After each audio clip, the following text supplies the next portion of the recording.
What happens when the most feared man in the country discovers his new wife's hidden scars and realizes the monster she survived wasn't him? A 20-year-old woman, a mafia boss who rules through fear, and a wedding night that neither of them will ever forget.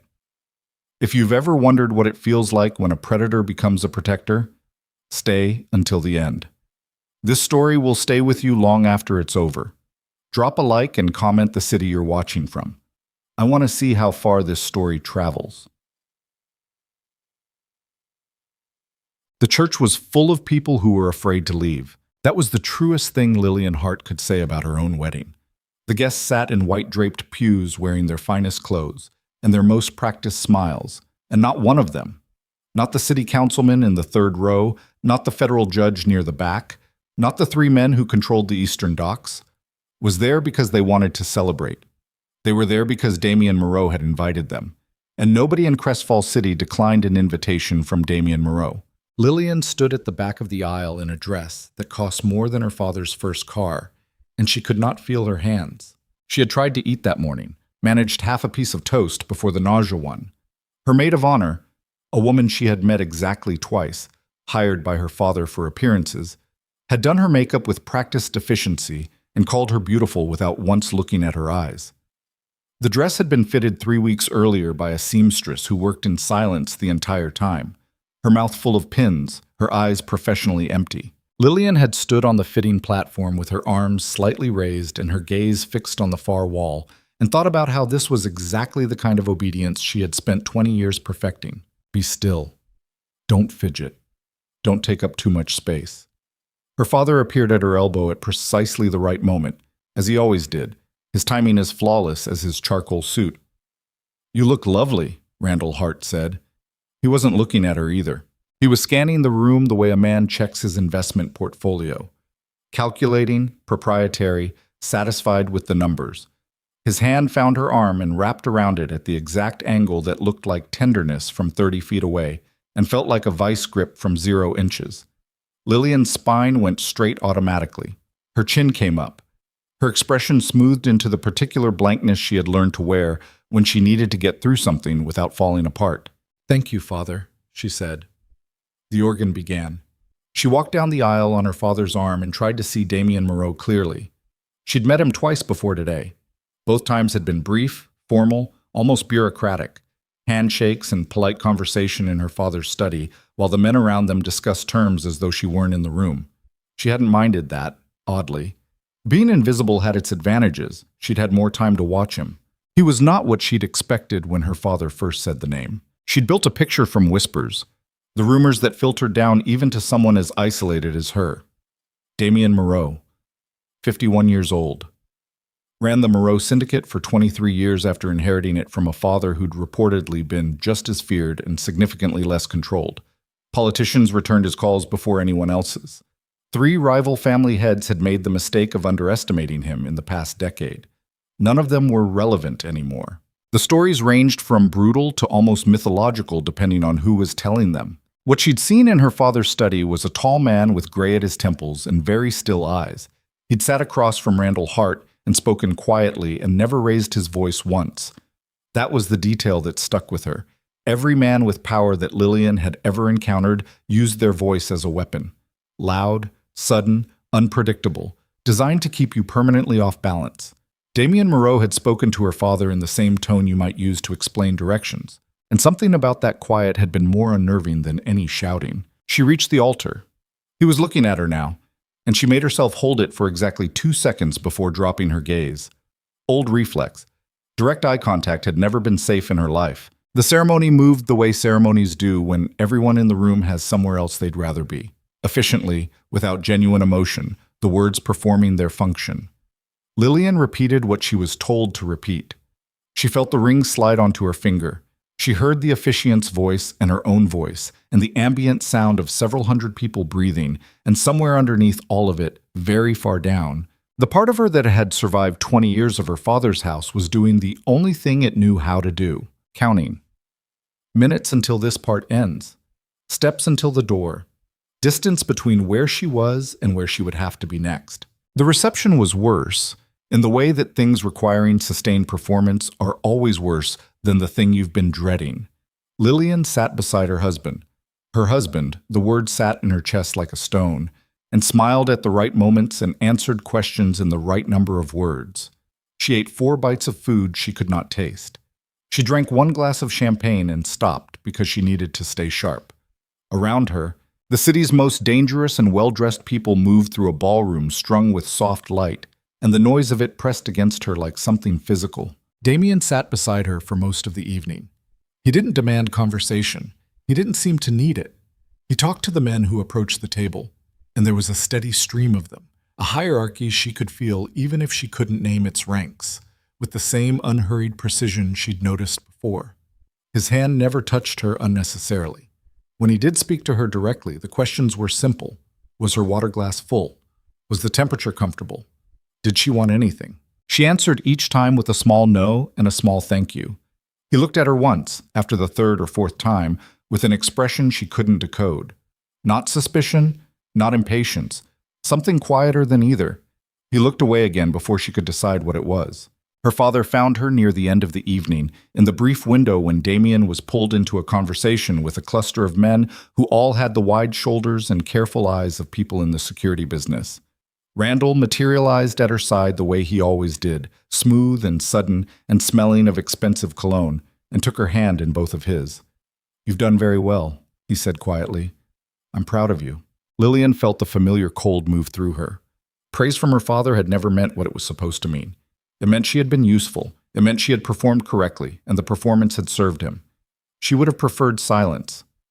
"Thank you, Father." "He's a serious man," Randall continued, his voice staying low, his eyes moving over the room. "Treat him with respect. Don't make him wait for things. Don't make him ask twice." He paused. "You know how to behave." The way he said it carried everything he'd ever said before it. Every lesson, every consequence, every carefully worded instruction that had been enforced with something much harder than words. "I know," she said. He squeezed her hands once and let go, and Lillian stood in the center of her own wedding reception and focused on keeping her breathing even. She knew how to behave. She had been learning nothing else her entire life. The car that took them to the Moreau estate was large and black and silent, driven by a man named Marcus, who Lillian had been told was one of Damien's longest-serving people. She sat in the back with her husband and watched the city pass through tinted glass. The streets of Crestfall moved by in fragments. Streetlights, the dark geometry of buildings, the occasional figure on a sidewalk who had no idea what was rolling past them. Damien sat with his jacket still on, his tie loosened exactly 1 degree, watching the road. Lillian counted her heartbeats. She was trying to keep them from getting out of hand. She had been telling herself all day that she knew what was coming, that knowing would make it easier.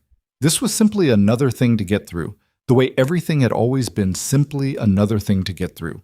She was good at that. She had perfected the particular skill of evacuating herself from her own body when she needed to, going somewhere smaller and quieter behind her own eyes, until whatever was happening was finished. It would be fine. She would get through it. The estate appeared at the end of a long private drive, and even through the numbness she registered it. A house that operated on a scale that suggested intimidation was partially architectural. Stone and iron and carefully controlled darkness broken by lit windows. The grounds were immaculate in a way that spoke of permanent staff rather than weekend upkeep.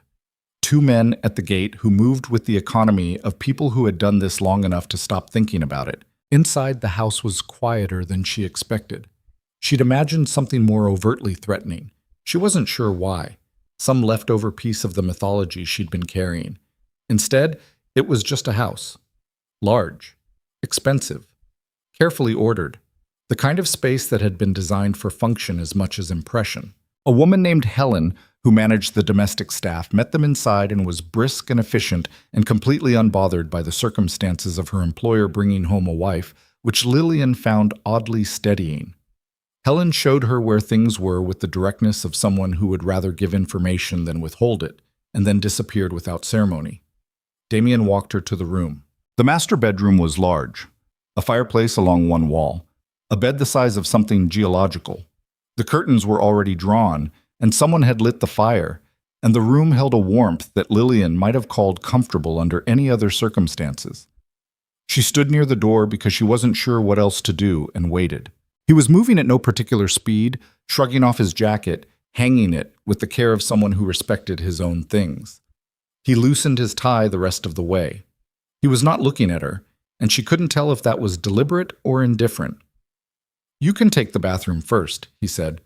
"There should be whatever you need in there. Helen handles the supplies." Lillian nodded. Her voice had gone somewhere unreachable, so she nodded again and moved toward the bathroom. And this was the moment she had been most afraid of. Crossing that distance, walking through a room toward a door, with a man like him behind her. She focused on her feet, one and then the other. She kept her shoulders from pulling in, which took active effort. The bathroom was as large as some rooms she'd lived in. She found what she needed without having to look hard. The space was organized with a precision that felt like a second language.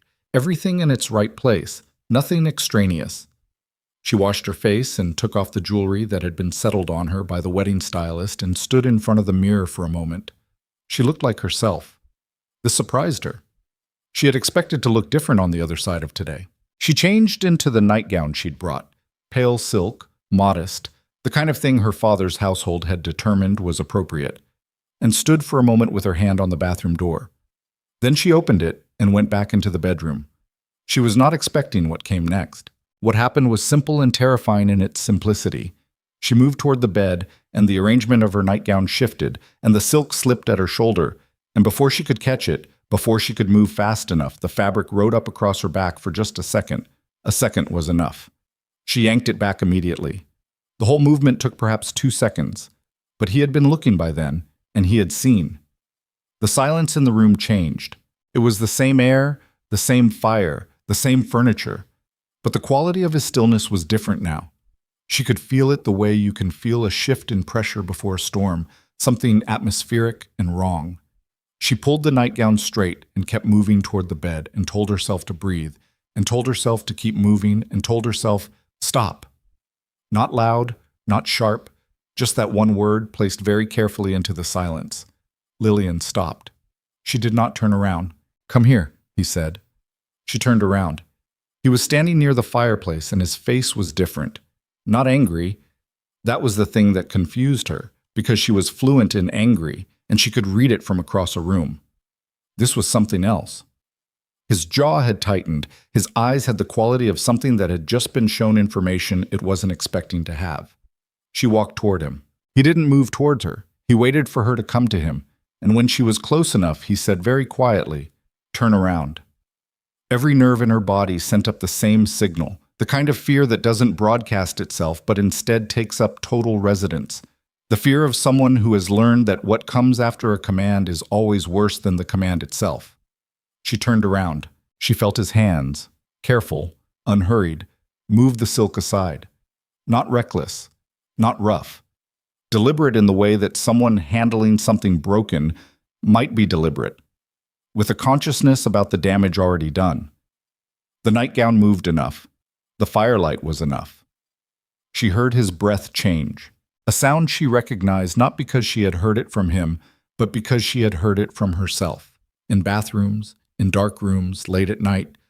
The sound of someone taking in something that is very hard to take in and forcing themselves to do it anyway. Not shock exactly. More like the specific intake of breath you use when you need to contain something that would otherwise show itself in a way you cannot afford. He let the fabric go. She turned back around on her own. She didn't know what else to do. His eyes were on her face, and something had settled in them. Not settled like calm settles, but settled like a decision settles, quiet and complete and pointing only in one direction. "How old were you?" he said. It wasn't a question designed for an answer. The way he phrased it was the question of someone who already knows that the number will be an obscenity. Her mouth opened and closed. You don't have to tell me," he said. The fire popped. Outside, somewhere on the grounds, one of his security rotations moved through its pattern, and she could hear the faint crunch of footsteps on gravel through the window glass. He moved to the closet and came back with a robe. It was heavy wool, large, built for him. He held it out toward her. She stared at it. "Take it," he said. "You're cold." She hadn't noticed she was cold. She took the robe and put it on. It swallowed her completely. Her hands disappeared into the sleeves, the hem hit the floor. It smelled like cedar and something darker she couldn't name.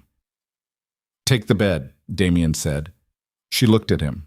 "I have work," he said, and the way he said it was not an explanation. It was a door, held open, giving her somewhere to put her gaze that wasn't his face. A courtesy, she realized distantly. He was offering her a way to accept without having to process what was happening.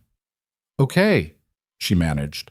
He crossed to the desk in the corner of the room and opened a laptop. He didn't look at her again.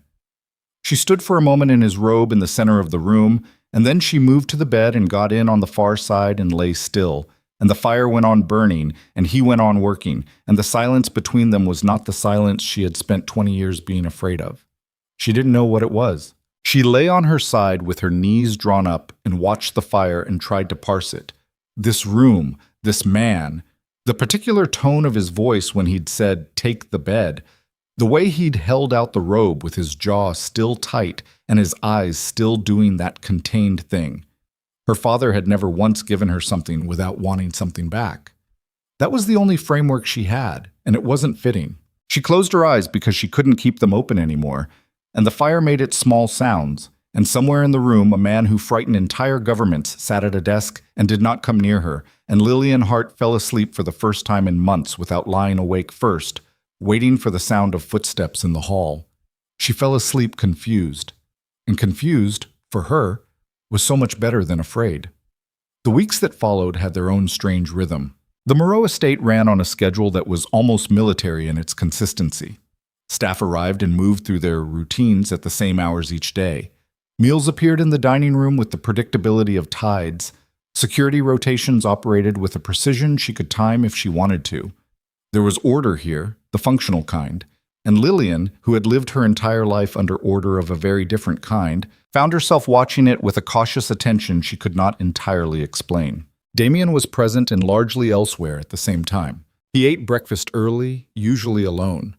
She learned this by accident on the third morning when she came down earlier than usual and found him at the end of the long table with coffee and a newspaper. And he looked up without surprise and told her there was food on the sideboard. She served herself and sat, and they ate without speaking, and it was not uncomfortable, which confused her because silence in her experience had always carried weight. He left the house most mornings by 8, returned at variable hours. Sometimes she heard his car in the early afternoon. Sometimes it was late, past 11, and she would be in her room. They slept in the same bed by some unspoken negotiation of space that left her half and him half, with a distance between that he never crossed, reading by lamplight when she heard the house settle around his return. He didn't explain his schedule. He didn't account for his hours.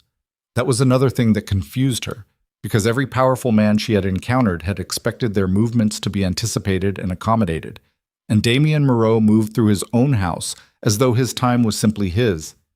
He never asked her to do anything. This was the most disorienting part. In her father's house, there had always been an assigned function, a role, an expectation, a way of being useful that kept you safe.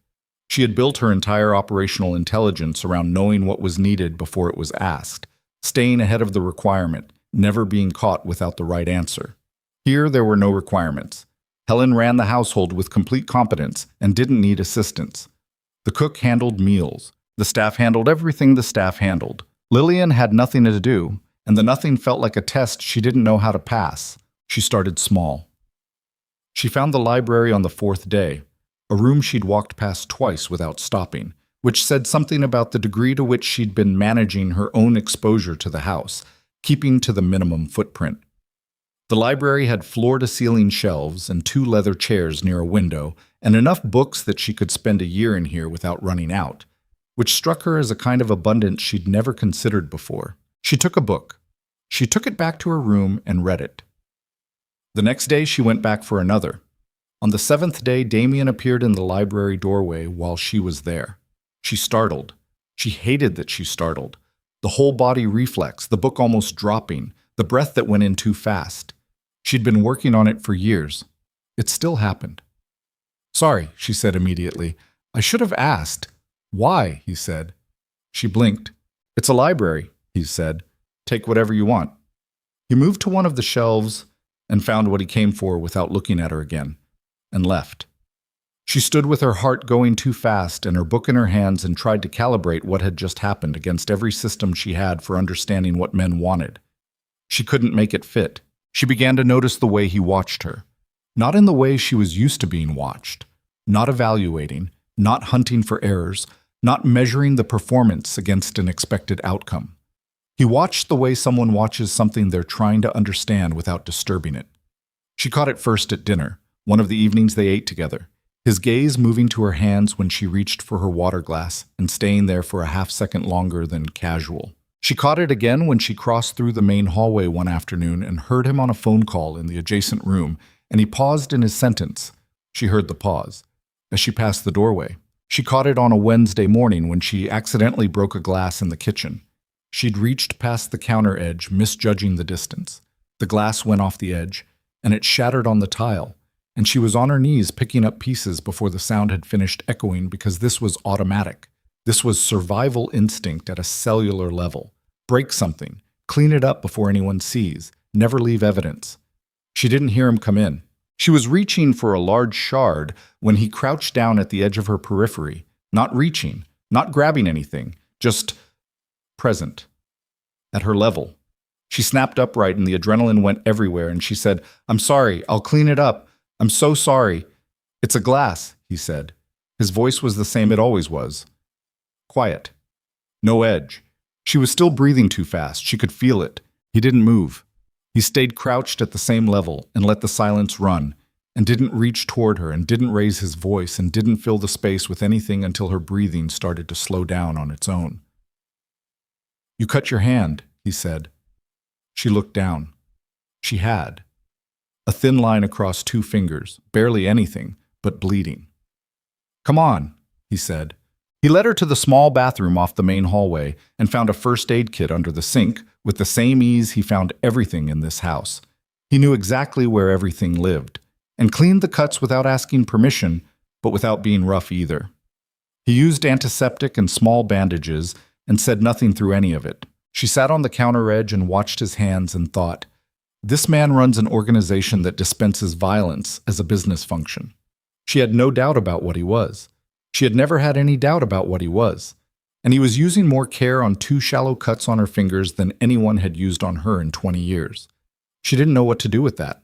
"You don't have to apologize for breaking things," he said. He wasn't looking at her face. He was finishing with the second bandage. "Okay," she said. "In this house," he said, "you don't have to apologize for things that are accidents." She heard the precision in that. In this house. Not everywhere. Not as a universal principle. Specifically here. "Okay," she said again, because it was the only word that felt safe. He put the first aid kit back under the sink and washed his hands and looked at her then, directly for a moment, the gray eyes doing that thing where they held more information than they gave. "Go finish your book," he said. She went and finished her book, and she sat in the library chair with the afternoon light coming through the window and her bandaged fingers marking her page. And she thought about a man who'd taken her wedding night and turned it into nothing, who'd handed her a robe and given her the bed, who'd said it's just a glass about a broken glass, and you don't have to apologize for accidents, and go finish your book. She thought about her father. She thought about the difference between the kind of power that needed you to be afraid of it to function, and the kind that didn't seem to need anything from you at all. And she didn't know what to do with that difference, but she felt it. She felt it the way you feel sunlight for the first time after a long time spent in a room with no windows, with suspicion, with gratitude, with a fear that it will stop. She turned the page and kept reading and tried not to want it too much. Damien was not unaware that he was watching her. He was aware of it the way he was aware of most things, with the particular precision of a man who had spent 3 decades in an environment where imprecision had consequences. He noticed things. It was the mechanism that had kept him alive and operational in a world that disposed of the inattentive. He had noticed, in those early weeks, everything. The apologies. They came before she'd had time to determine if an apology was warranted, reflexive, anticipatory, inserted into interactions the way a person flinches before the blow lands rather than after. He'd heard her apologize for being in the hallway, for taking too long in the bathroom, for laughing, once, briefly, at something the cook had said, and then cutting it off like she'd caught herself doing something dangerous. He'd noticed the way she held herself in rooms where he was present, smaller than her actual size, pulled in, occupying a minimum of space. The way she positioned herself near exits without appearing to do it consciously. The way she tracked the distance between herself and whoever else was present, and adjusted for it, and had a permanent awareness of that number running in the background of whatever else she was doing. He'd noticed that she never asked for anything. Not food, not books, until she found the library, and even then she'd been startled into apologizing for it. Not more blankets, even in the early weeks when the house ran cold at night, and he'd seen her at breakfast with the particular pinched quality of someone who'd been uncomfortable. Not help when she broke the glass, not acknowledgement of any kind. She had no practice receiving things. He recognized this, not from his own experience, but from something older, from the years he'd spent watching people, reading the specific vocabulary of bodies and behavior that his particular world required you to learn or die from not knowing. He'd seen it in people who'd survived certain kinds of captivity, not the kind with physical restraints, the invisible kind, the kind that left no evidence except in the way a person moved through rooms. He'd started asking careful questions on the second week, not of her, of people he trusted, in places where truth was currency and reputation could be verified. He had resources for this that most people didn't. The kind of information infrastructure that comes from 23 years of building relationships in every layer of a city, from the highest floors to the lowest, including the layers that dealt specifically in things people tried to keep quiet. Randall Hart had tried very hard to keep things quiet. The file that came back to Damien on a Thursday evening was thorough. He sat alone in his office with the door closed and read it once all the way through. Then he set it down and sat without moving for a period of time that he didn't track. Outside his window, the grounds were dark, the security rotation moving its patient circle, the lights of the house casting their familiar geometry across the lawns. He'd sat in this room for 23 years and made decisions that determined other people's fates, and he was not a man who confused sentiment for strategy. He read the file again. Lillian Hart, 20 years old, homeschooled through age 16 under conditions that limited all external contact. 2 emergency room visits before she was 13, documented as accidents by a father who arrived with the right effect and the right story, and apparently enough established civic presence that the right questions didn't get asked with any particular energy. A 3rd visit at 17 that was documented under a different category but had been flagged, once, by a hospital social worker whose report was filed and then seemingly did nothing. Teachers, the ones she'd had access to before the homeschooling, remembered her as quiet, intelligent, exceptionally good at being unnoticed. One, located through a secondary contact, had described her as the most careful child she'd ever taught, and said it with the specific sadness of someone who had understood something and not been able to do anything with it. Randall Hart, 61 years old, real estate development, civic committees, philanthropic boards, the kind of photo-documented generosity that builds a public self designed to be inspected. 3 marriages. Lillian was from the first wife, who had died when Lillian was 7. Circumstances noted, no conclusions drawn in the public record. The secondary sources were less neutral. Damien closed the file. He thought about the wedding night, the silk moving, the 2 seconds that had shifted everything. He had seen scarring before in his life. He ran an organization where violence was a functional tool, and he was not naive about what human bodies looked like when they had sustained damage over time. But what he had seen on her back in the firelight was not the evidence of a single event. It was a history, a documented record spanning years, written in a language that required no translation. He thought about her at breakfast with her hands folded in her lap, her voice when she apologized, the way she'd been on the kitchen floor reaching for glass before she'd registered that she wasn't being watched. He thought about Randall Hart, who would be calling soon to ask how his daughter was settling in.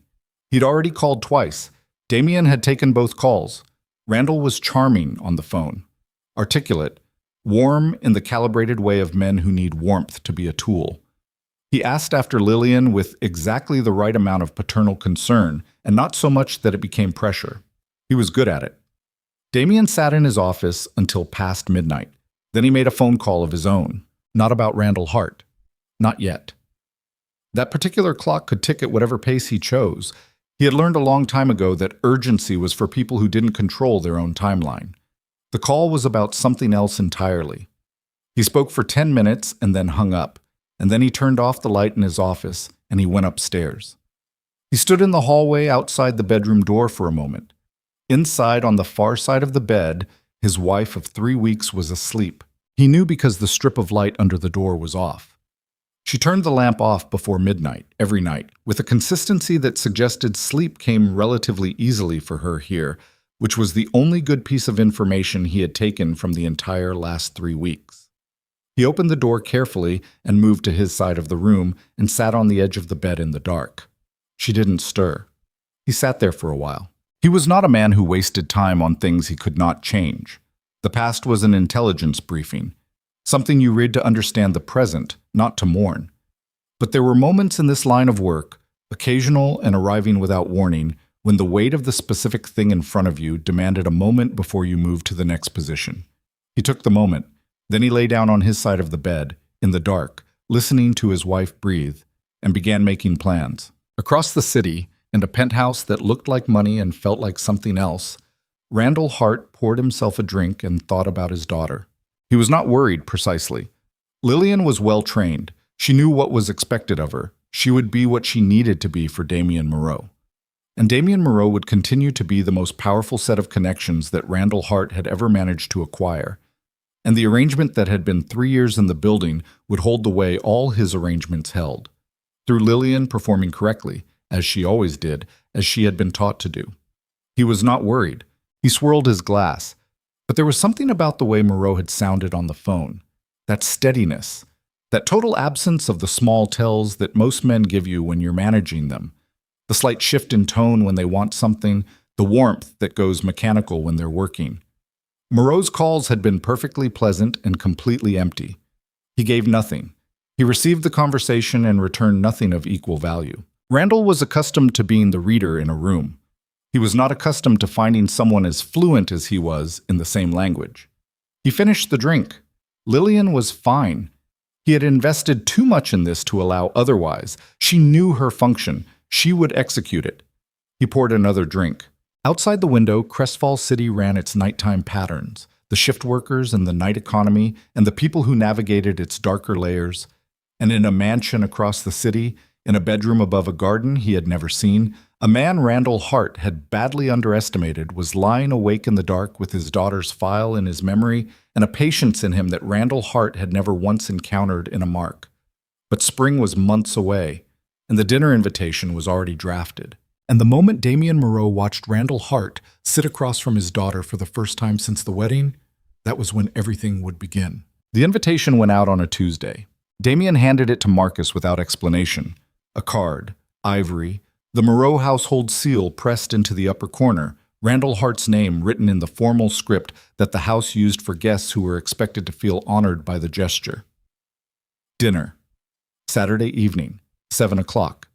He had written it himself rather than having Helen draft it, which Marcus noticed and said nothing about, because Marcus had been with Damien for 16 years and understood which details mattered. Lillian didn't know about the invitation until Friday afternoon.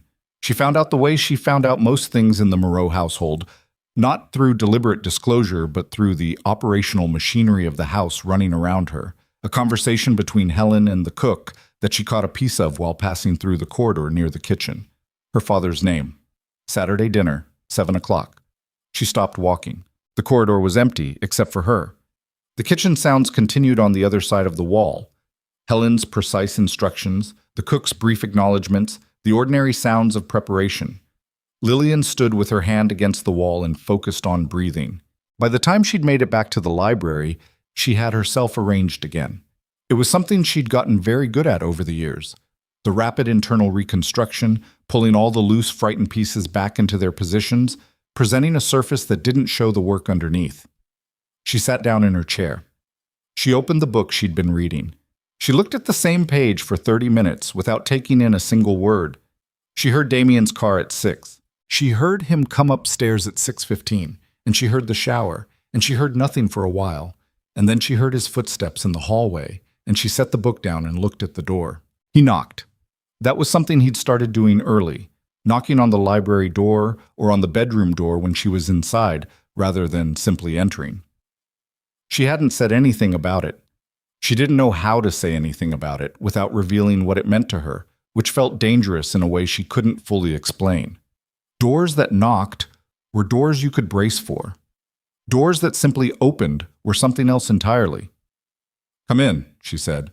He came in and found her in the chair, and he looked at her face the way he always did, directly, briefly, gathering information, and then he moved to the opposite chair and sat. "You heard about Saturday," he said. Not a question. "Yes. I should have told you myself." He said it without apology and without the performance of regret. Just a statement of fact, something logged and noted. "That was a mistake." She looked at him. The word mistake said that plainly, from a man who probably made very few of them and was not accustomed to announcing them. Something about it required her full attention. "It's fine," she said. "It isn't," he said. "You should have heard it from me." She didn't know what to do with that, so she said nothing. He was watching her with that quality of attention she'd been cataloging for weeks. Not invasive, not aggressive, more like the patience of someone waiting for a mechanism to reveal how it operates. "You don't want him here," he said. Her hands tightened on the book in her lap. She made them stop. "He's my father." "That's not what I asked." The fire had been lit at some point while she was sitting here not reading, one of the staff following the house's seasonal pattern. It made small sounds. Lillian looked at it for a moment and then looked back at Damien. "I don't have opinions about who comes to your house," she said. The sentence was constructed very carefully, each word placed where it could cause the least damage. He let it sit in the air between them for a moment.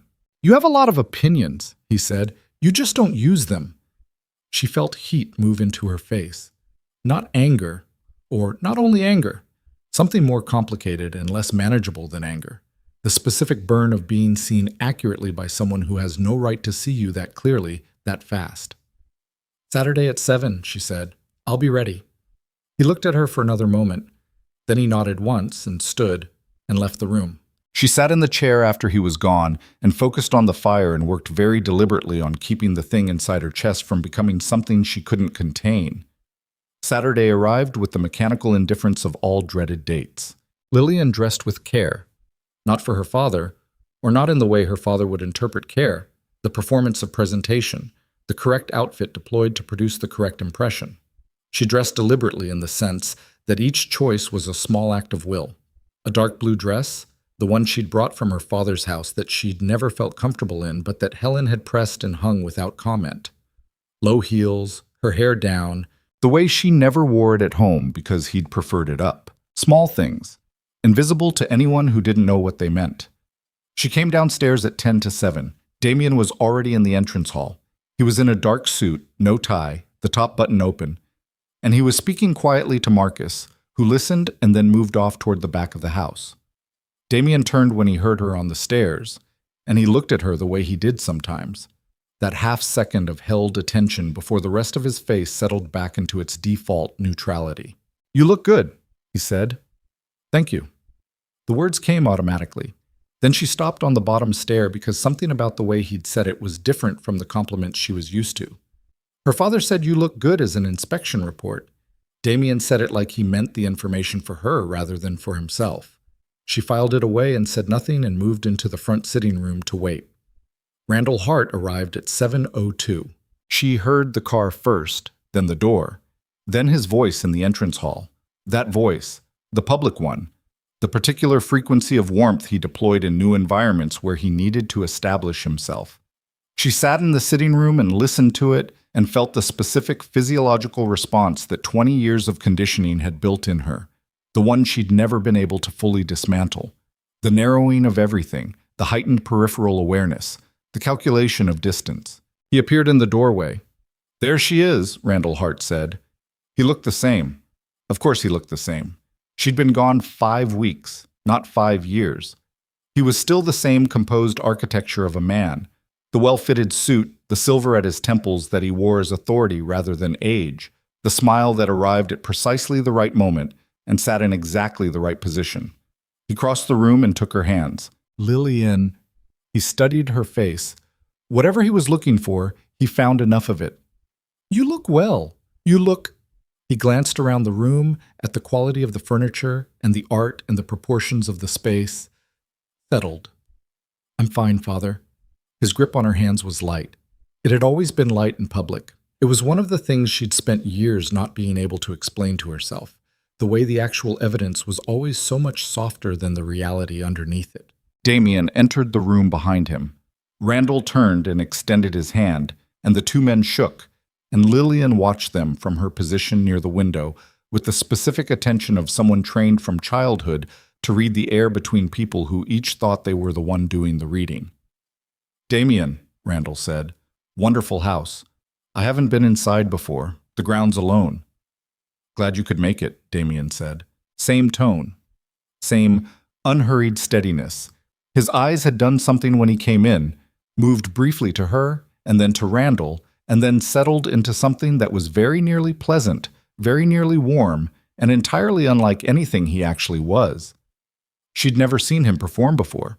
It was profoundly unsettling because he was as good at it as her father, which meant the room contained two men fluent in a language designed to conceal. Dinner was served at a table set for three, with the casual elegance of a household that did not need to try. She sat between them at the round table's geography, equidistant, which she hadn't planned but which she recognized immediately as the worst possible position. She would have to divide her attention. She would have to manage both of them simultaneously.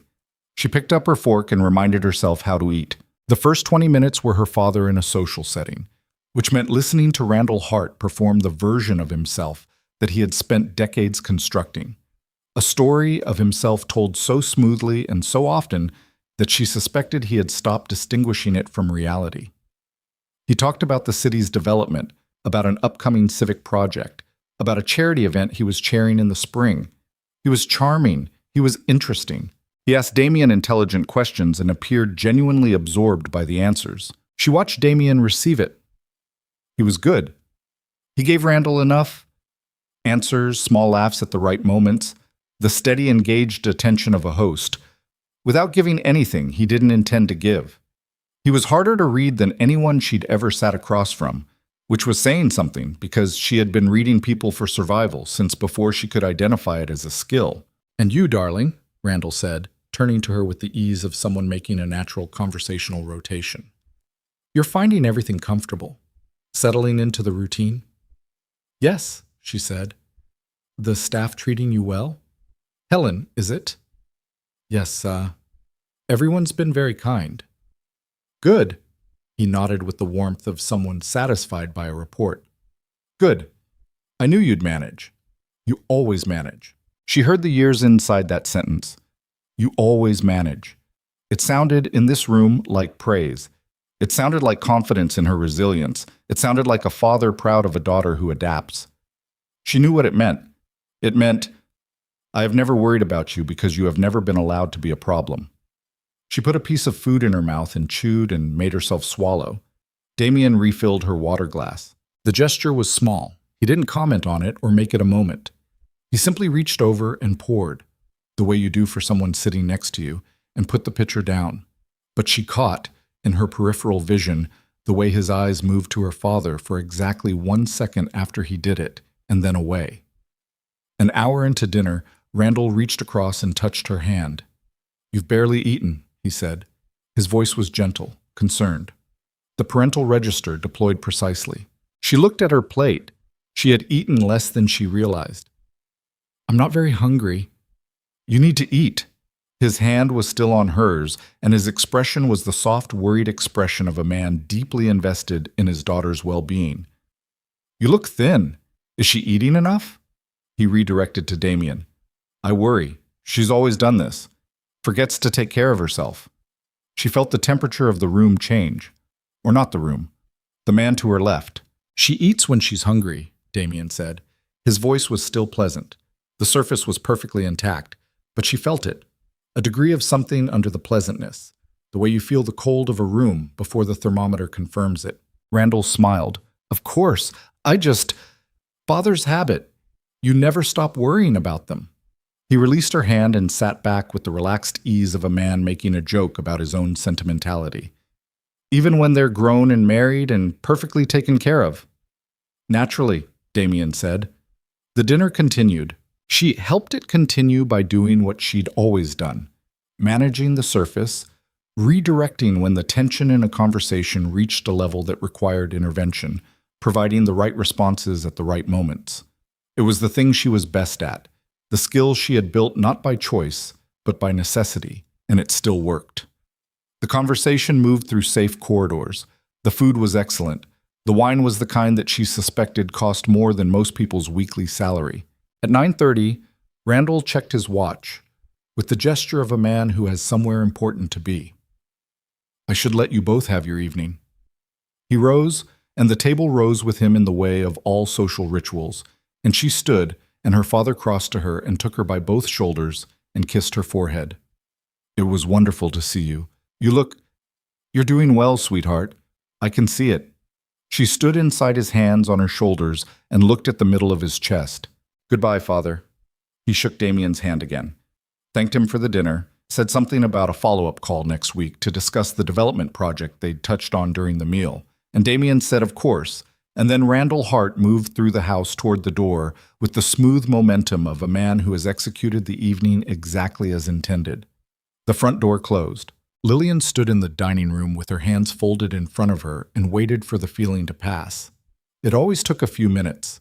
The residue of his presence, the adrenaline that had spent 2.5 hours with nowhere to go. She heard the car pull away on the gravel. She heard the house settle. She heard Damien come back into the dining room. She didn't turn around right away. She stood at the window and watched the dark of the grounds and breathed. And then she was crying, which was not what she'd planned, which was in fact the last thing she'd planned. But her body had apparently decided that the evening was over and the management phase was done and the bill was now due. She pressed her hand to her mouth. It helped a little. She heard him cross the room. He didn't touch her. He stood near, not close enough to crowd, not far enough to be absent, and was simply there. He does it every time, she said. Her voice was damaged. She hated it. The hand, the "you're not eating," the "I worry." She pressed harder on her mouth and made herself stop for a moment. It's so... She tried for a word and couldn't find one that was large enough. He does it in front of people so you can't react, so any reaction looks like the problem. Damien said nothing.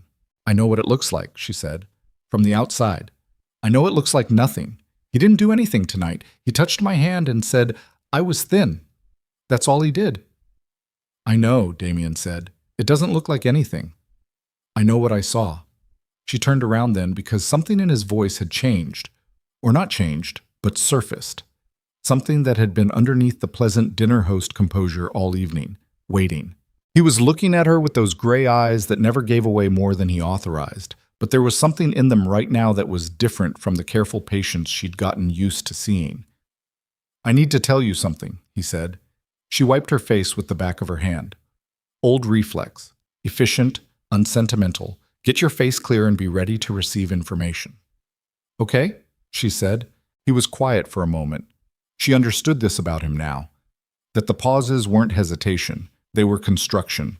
He didn't speak until the words were in the right order. I know what he did to you, he said. Before you came here, I know the specifics. I know the timeline. He paused once more. I've known for several weeks. The room didn't move. The fire didn't change.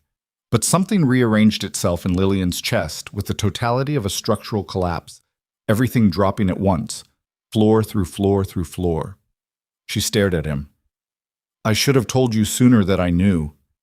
His voice was the same, level, careful. The same man who'd said it was a mistake not to tell her about the dinner.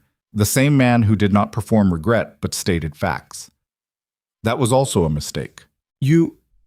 How long? She started. Her voice broke. She started again. How? I have resources, he said, which was both an answer and a profound understatement.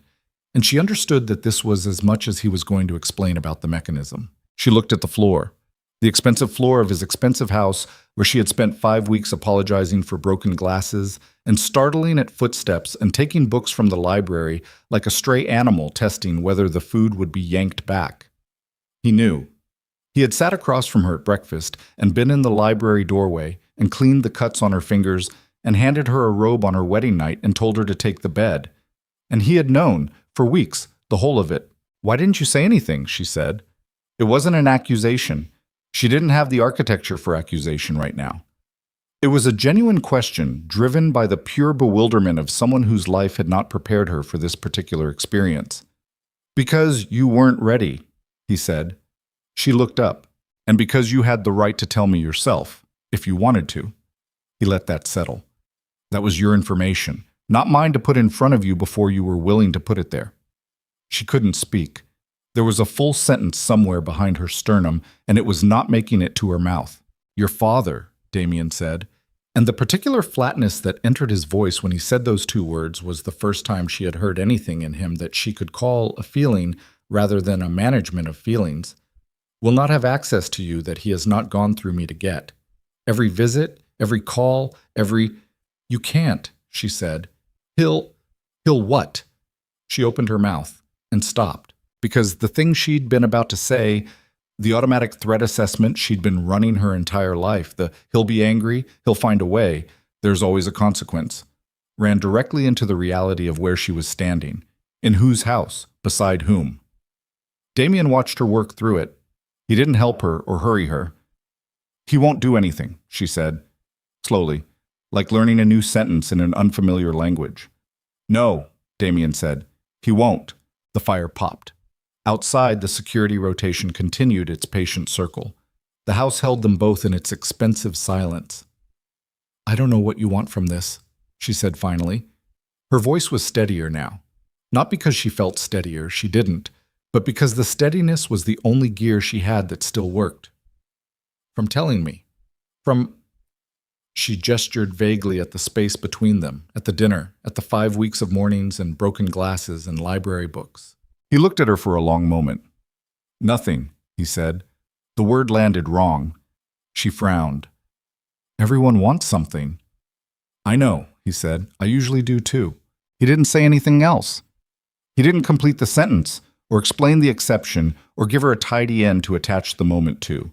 He simply stood in the dining room with the remnants of a dinner he had designed around watching her father operate, and looked at her with the gray eyes and the quiet that she had not yet built a system for. "Get some sleep," he said.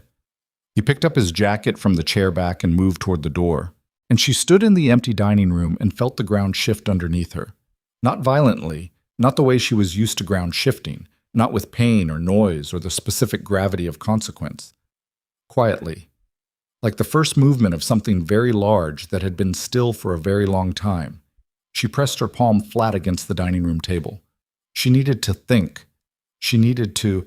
Upstairs in the office she couldn't see from here, a phone rang. She heard it faintly through the house. Then she heard Damien's voice, not the words, just the tone. And then a silence. And then the tone again. And something in the quality of that silence was different from the comfortable silences she'd been cataloging. This silence had edges. She moved to the foot of the stairs without making a decision to move. She heard his voice again, still quiet, controlled. But underneath the control was something that hadn't been there at dinner. Not even when her father had put his hand over hers and said, "You're not eating." Something colder and more operational. Her hand found the banister. The call ended. A moment of complete silence. Then his office door opened and Damien came to the top of the stairs. And when he saw her standing at the bottom, he paused, and something moved across his face that she couldn't name because she'd never seen it before. Not in him, not in anyone. "What happened?" she said. He came down 3 steps. "Your father," he said, "made a phone call tonight, after he left here." His voice was the same level and quiet it always was, but it was carrying something now that changed its weight entirely. "He called 2 people. I have the names. One of them is a man I know from my work, and that man was asked to find out certain things about—" He stopped. The pause was longer than usual. "About you, about what your situation here actually looks like, whether there is something he can use." She stared at him. "He's looking for a way to get leverage," Damien said. "On this marriage, on me, through you." His eyes were very steady on her face. "He is not done, Lillian. He has never been done. He sold you to me because I was the best arrangement available to him, and now he is going to spend the next several years determining what the arrangement is worth and how to extract it. Every part of her that she'd spent the last 5 weeks cautiously thawing went completely still. Of course. Of course he had. She'd been here 5 weeks, sitting in a library reading books and learning that silence could be comfortable, and she had let herself not believe she hadn't let herself believe anything, but she had let herself exist inside the possibility that the arrangement of her life had fundamentally changed, that the distance from her father's house was real distance, that the gate at the end of the driveway meant something. Her father didn't care about distance. Her father cared about access, and he had just demonstrated at a dinner table that he still had it. She looked up at Damien on the stairs. His face was exactly as controlled as it always was, but the cold thing that had surfaced in his voice was in his eyes now too, and she understood with a sudden clarity, the kind that only comes when two separate pieces of information lock together and the full shape of a thing reveals itself, that she was not the only person in this house who had a problem with Randall Hart. Damien Moreau had decided something. She could see it in the set of his jaw and the particular stillness of a man who has finished weighing and begun. He was still on the stairs when she found her voice. "What are you going to do?" Damien looked at her for a moment, that long, measured look that she had learned was not absence but the opposite of it, the full weight of his attention gathering before it moved in a direction. "What needs to be done?" he said. It wasn't an answer. She knew it wasn't an answer, but there was something in the way he said it that closed the question the way you close a door. Not slammed, not locked, just firmly shut with the specific intention of not reopening it tonight. He came the rest of the way down the stairs. "Go to bed, Lillian." "Don't," she started. He stopped, waited. "Don't tell me to go to bed like I'm not part of this," she said. Her voice was steadier than she expected. Something about the revelation had sharpened her, cut through the residue of the dinner and the crying and the vertigo of being seen by someone who had no business seeing her so clearly. "He's my father. Whatever he's doing, whatever you're planning, I'm the one he'll use. I should know." Damien studied her face. Whatever he found there, it shifted something in his expression by a degree that anyone less attuned than she had become would have missed entirely. "In the morning," he said. "Why not now?" "Because tonight you've had enough." He said it without condescension, pure assessment. "And I need to make 2 more calls before I know the full picture." She held his gaze for 3 seconds, which was longer than she had ever held anyone's gaze in her life without dropping it, and then she nodded once and moved past him toward the stairs. She didn't sleep. She lay on her side of the bed in the dark and stared at the ceiling and listened to the house. She heard him in the office below, the low murmur of his voice, brief and calibrated, twice. Then silence. Then his footsteps on the stairs, slow and measured. The door opened. She closed her eyes and held her breath in the practiced way of someone who had spent years performing sleep while remaining completely awake. He moved to his side of the bed without turning on a light. She heard him sit. She heard him pull off his shoes. She heard him lie back with the particular careful stillness of a man trying not to disturb the other person in the room. She opened her eyes in the dark. "Damien." A beat. "Yeah. Did my father plan this from the beginning?" She paused. "The marriage. Did he approach you, or—" "He approached my people," Damien said. 8 months ago. He packaged it as a mutual arrangement, his social infrastructure, his civic connections, a brief pause that contained multitudes, other resources. "And you agreed." "I was interested in the civic piece," he said. "Your father has access to certain permits, certain planning committees. I needed a cleaner line to them." He was quiet for a moment. "The marriage was his condition, not mine." She absorbed this. "So I was the price," she said. "His price," Damien said. "Not mine." She didn't know what that distinction meant yet. She filed it and moved on. "What did he say about me?" "When he proposed it." The silence was longer this time. "He said you were quiet," Damien said. "Obedient. Wouldn't cause problems." Another pause, and in the pause was something that felt like controlled heat, the way the air near a furnace feels even through a closed door. He used the word manageable. Manageable. She let the word sit in her chest where it belonged, alongside all the other words her father had spent 20 years applying to her like labels on inventory. Obedient, quiet, no trouble, good girl. She had been a product in his catalog for so long that he had apparently walked into a room with one of the most dangerous men in the country and described her using the same language he would use for a piece of equipment that had performed to specification. "Okay," she said. "Lillian." "I'm fine," she said. "I just wanted to know." She turned onto her side away from the center of the bed and stared at the curtain and the thin line of light that came in at its edge from the grounds below. And she was not fine, but fine was the word she had, and it would hold until morning. Morning came gray and cold, the kind of November sky that settled over everything like a verdict. She was downstairs before him.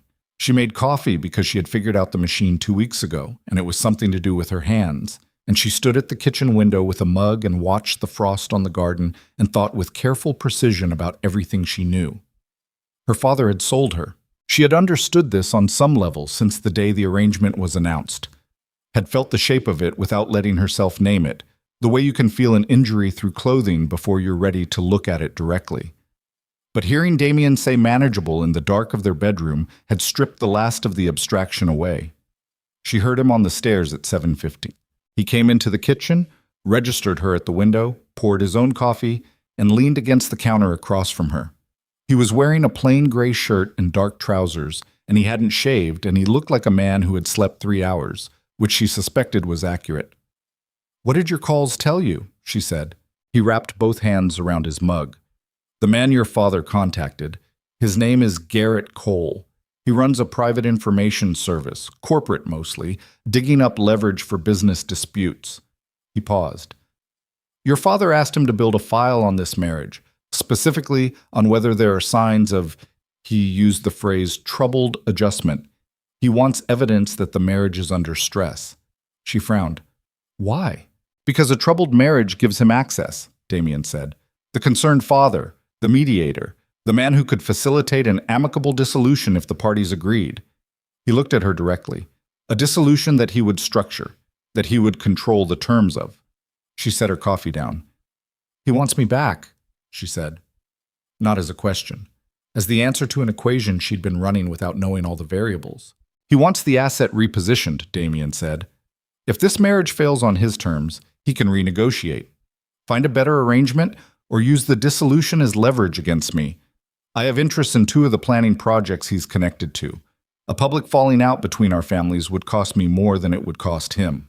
He paused. "He built it as a trap. The marriage was never the goal, the exit was."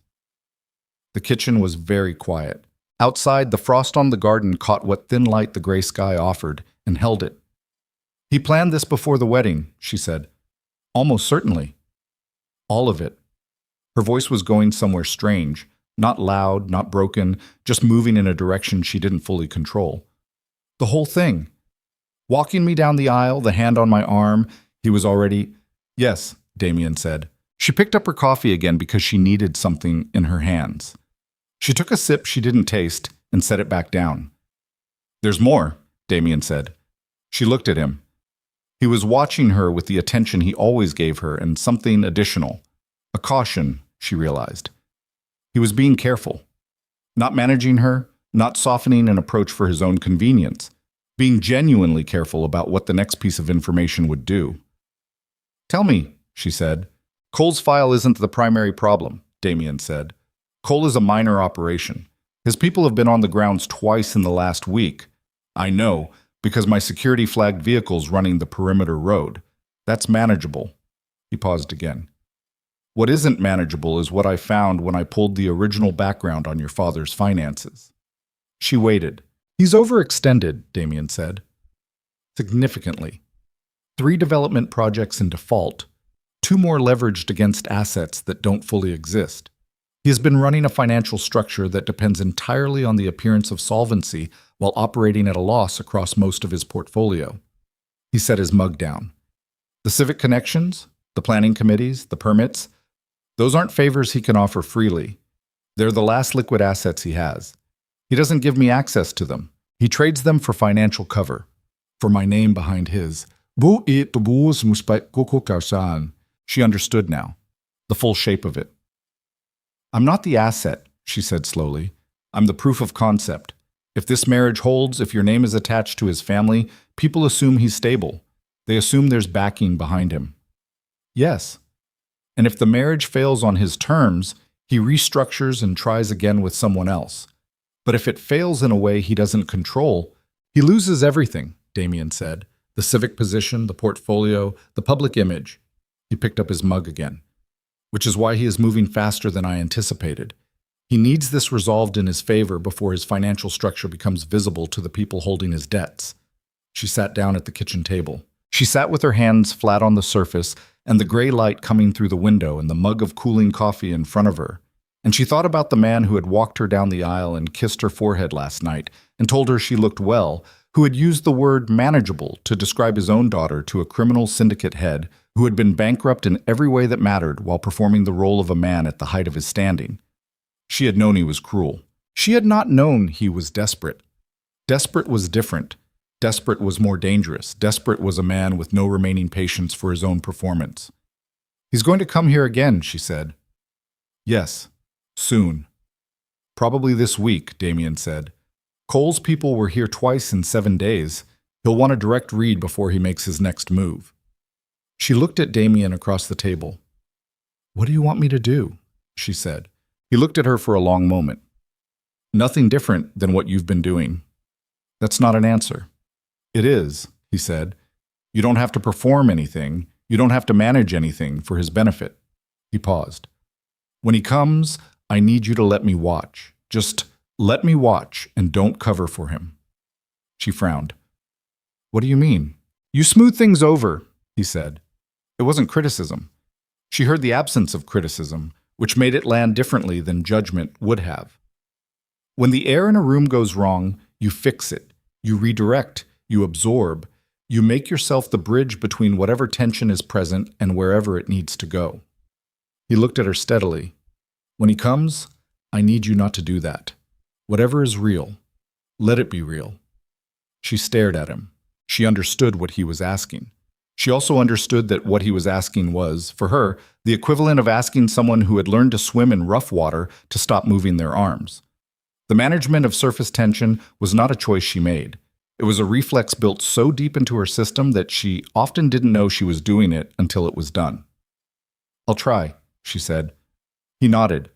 He didn't push for more than that. Randall called that same afternoon. She was in the library when Helen brought her the phone, and she looked at her father's name on the screen and took one breath and answered. Sweetheart? He was warm, easy. The morning after voice, the follow-up call that was designed to feel like natural concern. I just wanted to check in. Last night was wonderful. Damien is an impressive man. You seem happy. I'm fine, she said. You are. He said it like confirmation. I could see it. I wasn't sure in the beginning. I'll be honest with you, I worried. A new environment, a new dynamic. But you looked settled, comfortable. That's all I ever wanted for you. She pressed her free hand flat against her thigh. I have to ask, he continued, and here it was, the mild parental tone sliding half a degree towards something with a little more purchase. Is everything working between you and Damien? I only ask because you seemed a little quiet at dinner, a little inside yourself. I was tired, she said. Of course. A brief pause. He treats you well? You can tell me, sweetheart, whatever it is. If there's anything, He treats me well, she said. Another pause. Longer. Good. Back to warm. Back to easy. That's what I needed to hear. I was thinking of stopping by later this week. Wednesday, maybe. Just briefly. I found something of yours that was left behind. Some photographs, a few things from your room. I thought you'd want them. She knew there were no photographs. There had never been photographs in her room worth retrieving. She had exactly one picture of her mother, and it was in her bag and it had come with her. Wednesday is fine, she said. I'll let Helen know. Perfect. His voice settled into satisfaction. I'll see you then. She hung up. She sat in the library chair with the phone in her lap and her hand still flat against her thigh, and she was not smoothing anything over right now. There was no one to smooth it for, and so she let herself feel the full unmanaged weight of that conversation. the systematic falseness of it, the precision of his probes, the way he had used the word worried like a man genuinely capable of worry. She felt sick. She went and told Damien about the call. He listened without interrupting. When she finished, he was quiet for a moment. "Wednesday," he said. "He said he had things to bring me. There's nothing to bring. It's a cover." "I know." He was already thinking past the conversation. She could see it, the gaze going inward, the same way it did when he was on a call and processing two things at once. "Wednesday is good. What are you going to do?" "Let him come," Damien said. "Let him run whatever read he came to run." He looked at her then. "And then let him see what he actually built." She didn't know what that meant. She found out Wednesday at 2:17 in the afternoon, when Randall Hart walked into the front sitting room with a small bag of items she had never owned and a smile that didn't reach anything above his cheekbones, and looked at his daughter, and something in what he saw there made the smile recalibrate by a fraction of a degree. Because she had tried, this time, not to fix her face before he arrived. She had sat in the sitting room for 30 minutes before his car came up the drive, and she had worked very deliberately on dismantling the performance, on releasing the practiced neutral expression, on letting her hands sit in her lap without folding them into the correct arrangement, on leaving her face alone. It was harder than anything she had done in recent memory. The reflexes fired constantly, and she kept overriding them one by one, like cutting wires. When Randall walked in, what he saw was his daughter sitting in a chair looking at him with an expression he had never seen on her face in 20 years. Not hostile, not angry, not broken, just present. He faltered. Half a step. Recovered. "Lillian." He crossed the room and leaned in to kiss her cheek, and she didn't orient her face toward it, and he caught her cheek instead of landing the kiss cleanly. And it was a small thing, a barely there disruption, but she felt him register it. "Father," she said. He sat across from her and set the bag down and looked at her with the warm, attentive expression. "You look rested," he said. "I slept well." "Good." He opened the bag and began taking things out. A scarf she didn't recognize, a small picture frame with a generic print in it, a book she had never read. "Building his story with props. I thought you might want these. I know how attached you are to your things." She watched his hands on the props. She said nothing. The silence lasted 4 seconds, which was 3 seconds longer than her father was accustomed to her allowing before she filled it. He looked up. "Is everything all right?" he said. "Yes." "You seem—" He assessed her with the precision of a man who had spent 20 years reading her and was encountering something that wasn't parsing correctly, different. "Do I?" Not a question. She heard the flatness in her own voice with a distant surprise. She hadn't planned that tone. It had simply arrived, which meant it was true rather than performed. Randall set the book down. The warmth in his expression was still there, but it was working harder now. She could see it working. She had never been able to see it working before.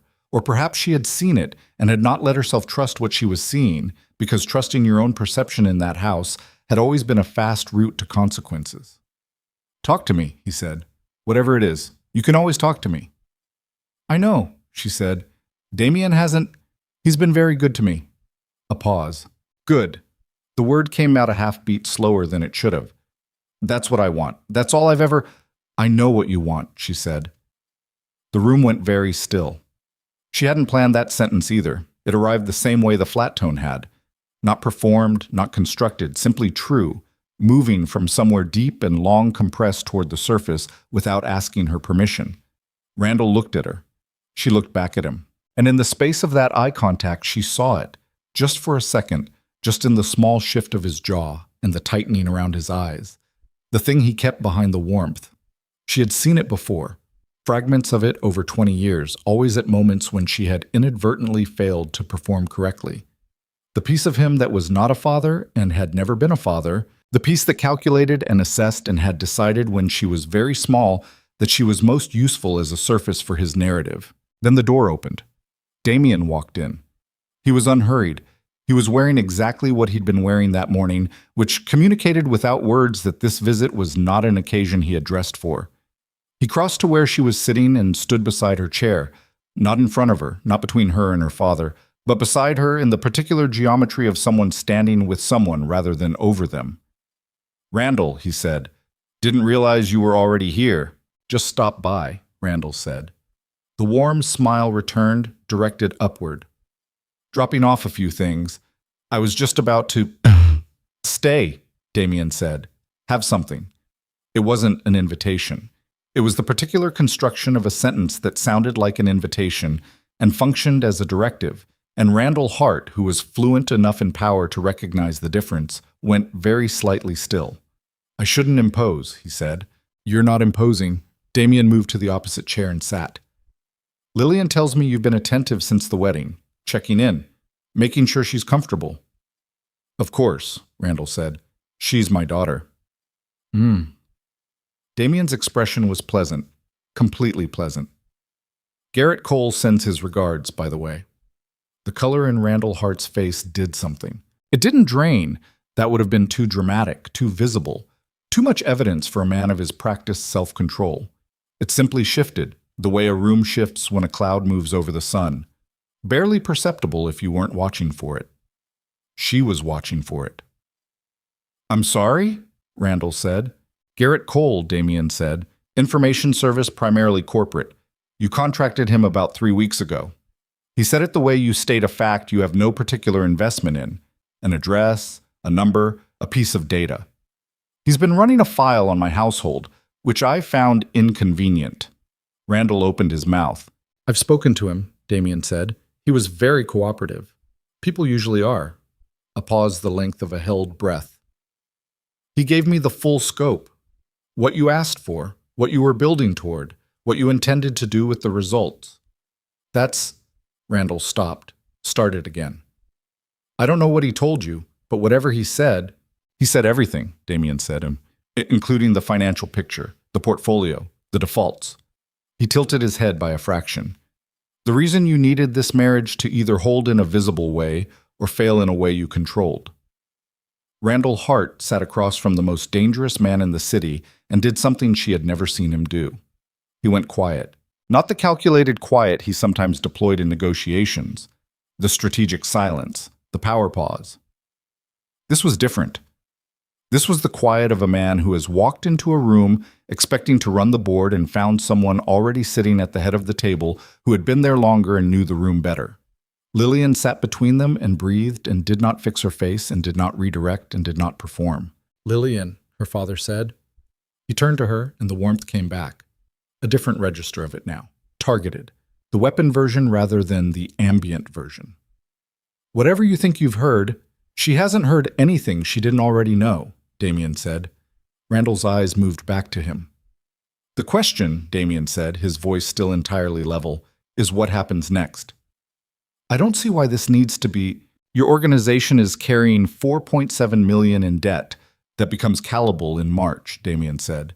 You have 2 projects in active default and 1 permit approval that was issued based on documentation I'm told was adjusted before submission. The pleasant expression had not changed. It did not need to change. It was doing its job simply by remaining in place while the words under it did something entirely different. That last piece alone is a significant exposure. The room had a quality that she recognized from very different circumstances. The quality of air before impact. The particular charge that accumulates between a thing that is about to happen and the moment before it happens. Her father looked at her again. Sweetheart, he said.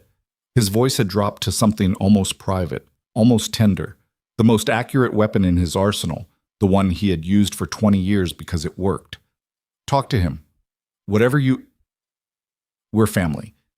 You don't let family… She is not your leverage, Damien said. 3 words. Not loud. Not performative, just final. Randall's breath went in and didn't come back out at the right speed. She could hear it. She had always been able to hear the specific sound of him recalibrating, had cataloged it across 20 years without knowing that's what she was doing, had learned to brace for what came after it.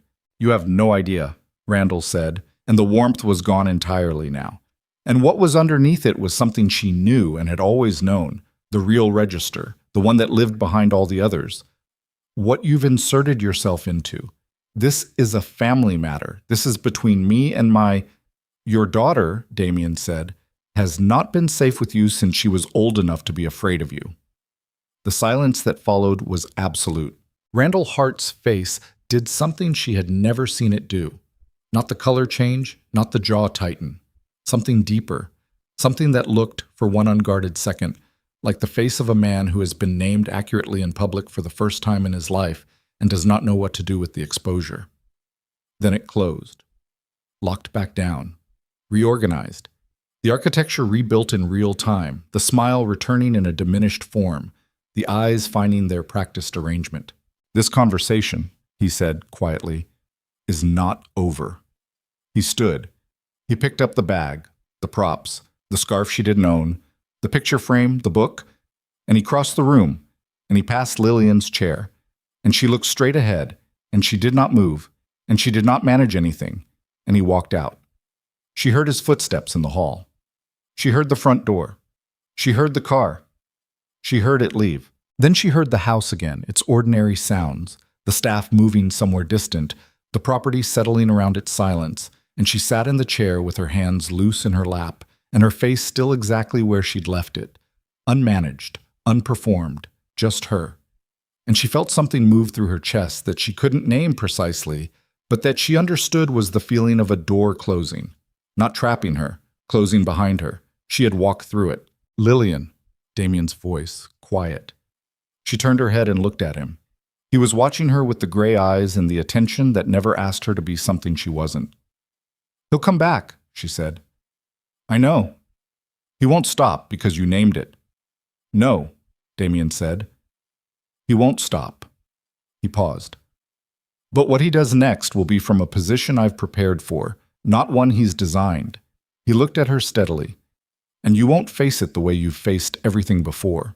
She searched his face. "How will I face it?" she said.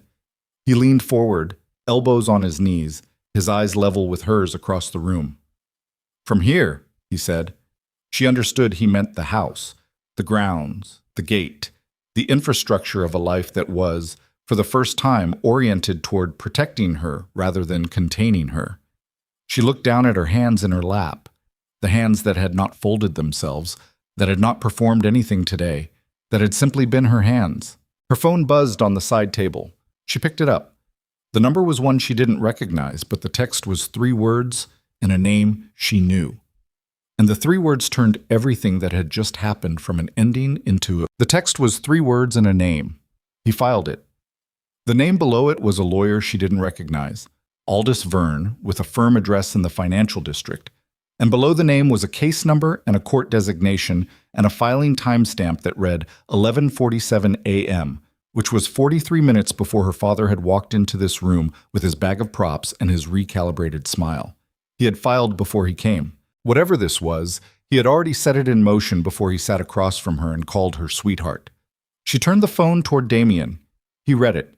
His face did nothing visible, but he stood up from the chair in a single motion that had no leisure in it and crossed to the door and said, "Marcus," before he was fully through it. And Marcus materialized from somewhere in the hall with the efficiency of a man who had been waiting to be needed. She followed. She didn't ask permission, and he didn't tell her to stay, which she registered as its own kind of information.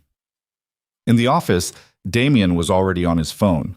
She stood near the door and listened to half a conversation, clipped, precise, the language of someone directing rather than requesting, while Marcus stood at the desk and pulled something up on the laptop with the focused speed of a man navigating familiar territory under pressure. "What is it?" she said. Not a question directed at either of them specifically, just the need to know, put into the air. Marcus glanced at Damien. Damien caught the glance from across the room without appearing to look up from his own call and gave something back, a small motion, chin barely dropping. And Marcus turned the laptop toward her. It was a legal filing, civil action. The language was dense and formal, and she had not spent time around lawyers, but she had spent time around a man who deployed instruments of control with precision, and she understood the shape of this even through the formal scaffolding. Randall Hart was filing for conservatorship, not of his finances, of her. The filing claimed, with documentation she could see had been assembled over weeks, that his daughter had entered a marriage under conditions of psychological duress, that she showed evidence of significant trauma response and impaired decision-making capacity, that the marriage arrangement had been facilitated by a third party with a known history of coercive organizational practices, and that Lillian Hart Moreau required a legal guardian to represent her interests until the matter could be adjudicated. Legal guardian. Her father. She set the laptop back on the desk very carefully. Her hands were steady. She noticed this with a distant, almost clinical interest. The hands were steady, the breathing was wrong, shallow and quick in the upper chest, but the hands were steady, which meant some part of her had already moved past shock into whatever comes after. Damien finished the call. He built the file before the wedding, he said. He was looking at her. He had the filing ready before tonight's dinner, possibly before the wedding itself. The Cole operation wasn't gathering information to build leverage. It was gathering evidence to support a filing he had already drafted. She heard herself say, "He planned to do this from the beginning." Yes. He wanted the marriage to happen so he could challenge it. The filing positions him as the aggrieved party who placed his daughter in an arrangement he now believes was harmful, Damien said. It gives him standing. It gives him the narrative of a concerned father fighting a powerful man for his child's welfare. The flatness in his voice was the temperature of something very cold. Which plays significantly better than the alternative narrative. Which is that he sold me, she said. Which is that he sold you. She sat down in the chair across from his desk because her legs had reached a decision without consulting the rest of her. She sat with her hands flat on her thighs and looked at the filing on the laptop screen and thought about timing. He had been in this room 90 minutes ago. He had called her sweetheart. He had touched her cheek when she didn't orient her face toward his kiss, and he had felt the change in her, and he had looked at her with the face she had finally let herself see underneath the warmth. And then he had walked out of this house knowing the filing was already in the system, knowing that every word in that room, every dynamic she had let show, every unmanaged moment she had allowed herself, he had already accounted for, already folded into the narrative. She had thought she was finally refusing to perform. He had been watching her refuse and filing it as evidence. He knew, she said, when I didn't fix my face, when I didn't smooth it over, he was watching me not perform and counting it as proof that something was wrong with me. Damien's jaw had the set it got when he had arrived at a decision and was running the implementation. Yes. So everything I did right today made his case look stronger, Damien said, to someone who hadn't seen the context, to a judge reading a cold filing. He came around the desk and crouched in front of her chair, at her level, the way he'd crouched on the kitchen floor the day she'd broken the glass, and looked at her directly. This does not mean you did anything wrong. You did not do anything wrong. She looked at him. This is what he does, Damien said. He builds rooms where every exit looks like a mistake. You could have performed all the way through today and he would have used it differently. The compliant daughter, the controlled responses, proof of a woman conditioned not to speak. His eyes were very steady. There was no version of today that he hadn't already tried to use. She breathed. Okay, she said. I need you to stay in this house tonight, he said. I need you not to take any calls from him or from numbers you don't recognize. Do you understand? Yes. If anyone comes to the door, I understand, she said. He looked at her for a moment longer. Then he stood, and the phone in his hand was already going to his ear before he'd fully straightened. The next 3 hours moved in the specific way of hours spent waiting in a situation too large to act on directly. Long and pressurized, each minute with more weight than it should carry. She stayed in the library because the library was where she went when she needed something to hold on to, and she sat in her chair and did not read and listen to the house. Damien was in the office. She could hear intermittent conversation, footsteps, once the sound of the front door opening and closing as someone arrived or left. Marcus passed the library doorway twice without looking in, the second time speaking quietly into his own phone. At 9 p.m., she went to the kitchen and made tea because she needed to do something with her hands. Helen found her there and said nothing about the tea and put a plate of food on the counter near her without commenting on whether or not she would eat it. She ate half of it standing up, looking at the dark window above the sink. At 9:47, the front door opened hard. Not slammed, but opened with the kind of speed that communicates the status of the person opening it, and she heard Damien's voice and another voice, not Marcus, and then the office door, and then nothing. She put her mug down and went into the hallway. Marcus was outside the office door. What happened? She said. He looked at her. Marcus had a face built for withholding information, but she had been in this house for 6 weeks, and she had been reading people her entire life, and she caught something in the set of his eyes that moved her toward the door before she'd decided to move. "Mrs. Moreau." She opened the office door. Two men she didn't know were inside, both standing. Damien was behind the desk, and he looked up when she came in, and his face was doing the thing it only did when the situation had escalated past the level he had planned for. Not panic. Damien Moreau didn't have panic in his available register, but a kind of compressed intensity that changed the quality of the air around him. "Out," he said to the two men. To her he said nothing, which meant stay. The two men filed past her into the hallway. She heard Marcus follow them. The door closed. "He moved up the timeline," Damien said. "How?" "The conservatorship filing isn't the primary instrument." He came around the desk. "It's the distraction. While I've been on the phone with my legal team about the filing, he's been making a different set of calls." He stopped in front of her. "There are two members of the City Planning Commission who have been presented with a very specific piece of information tonight. About my organization. About a transaction from 8 years ago that has been recontextualized." She waited. "If the commission acts on it, 3 of my infrastructure permits get suspended pending review," he said, "which triggers a clause in 2 of my financing arrangements that makes them callable on demand." He looked at her steadily. "Which costs me significantly. More than the permits themselves, the calling of those arrangements at the same time as a legal action against this marriage creates a public picture that is very hard to operate through." "He's hitting everything at once," she said. "Yes. Can you hold it?" "I can hold most of it." He paused on that word. Well, most, with the specific weight of a man who does not use qualifiers casually. "The commission is the problem. I have relationships there, but the information he's presented is old enough and real enough that the 2 members who received it are going to feel obligated to act on it regardless of the relationship. The optics of not acting are worse for them than acting." She absorbed this. "What was the transaction?" she said. He looked at her. 8 years ago," she said. "What was it?" A moment. "A financial arrangement with a construction firm that was later found to have connections to a competing organization," he said. "I didn't know at the time. By the time I knew, the project was complete and the connection was historical.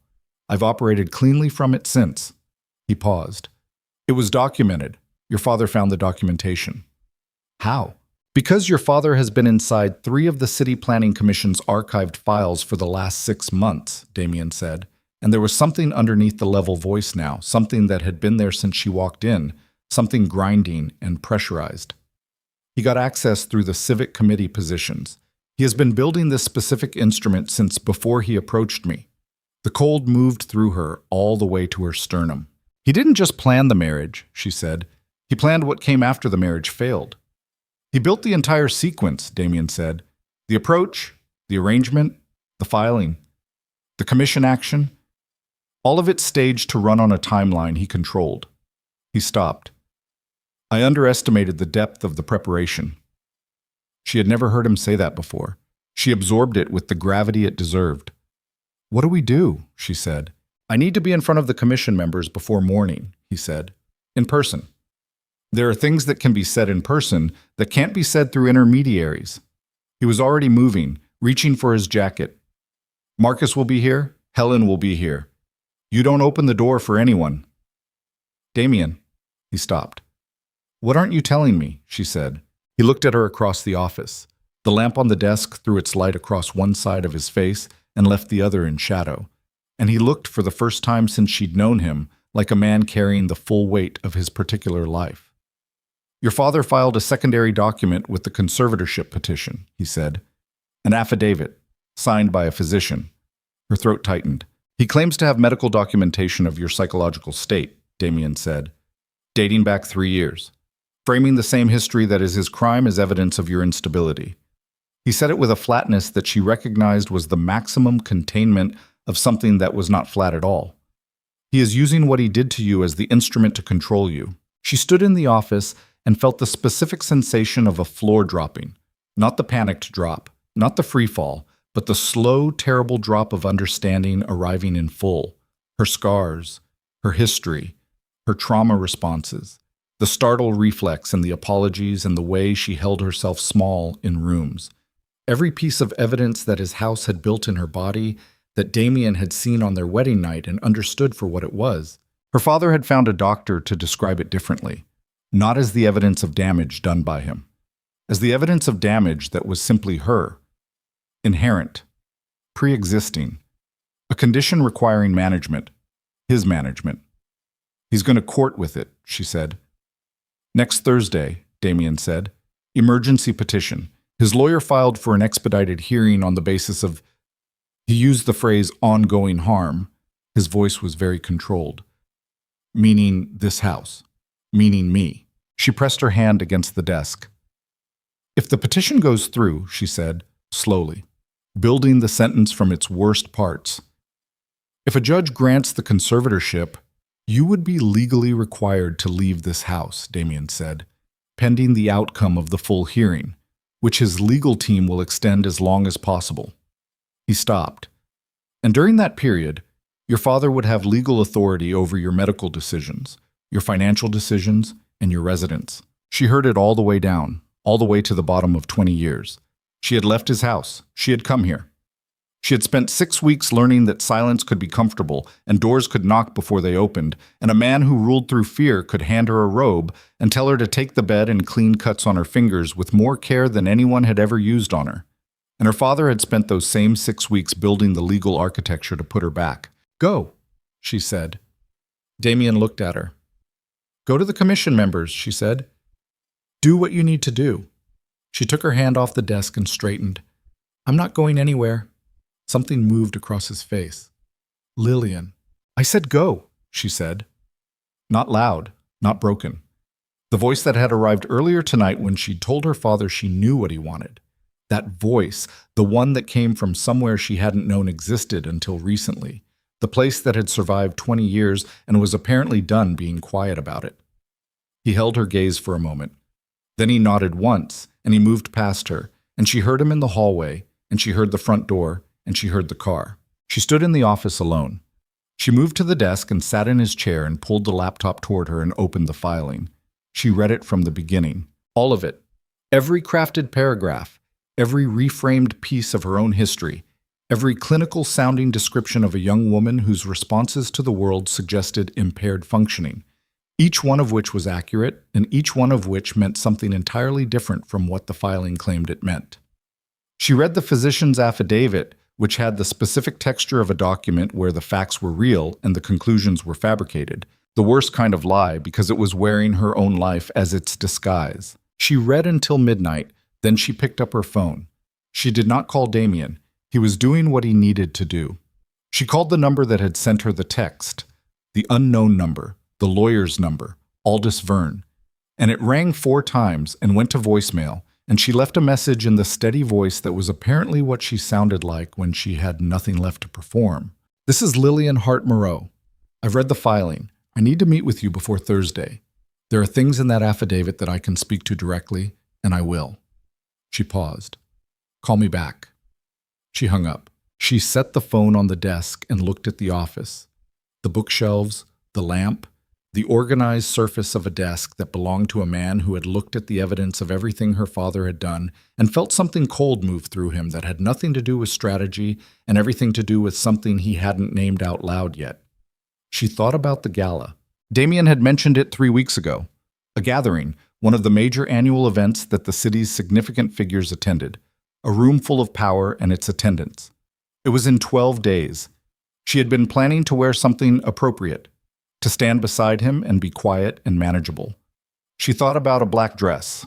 She thought about a back that wasn't covered. She was still thinking about it when her phone rang. Not Verna, not Damien, not a number she knew.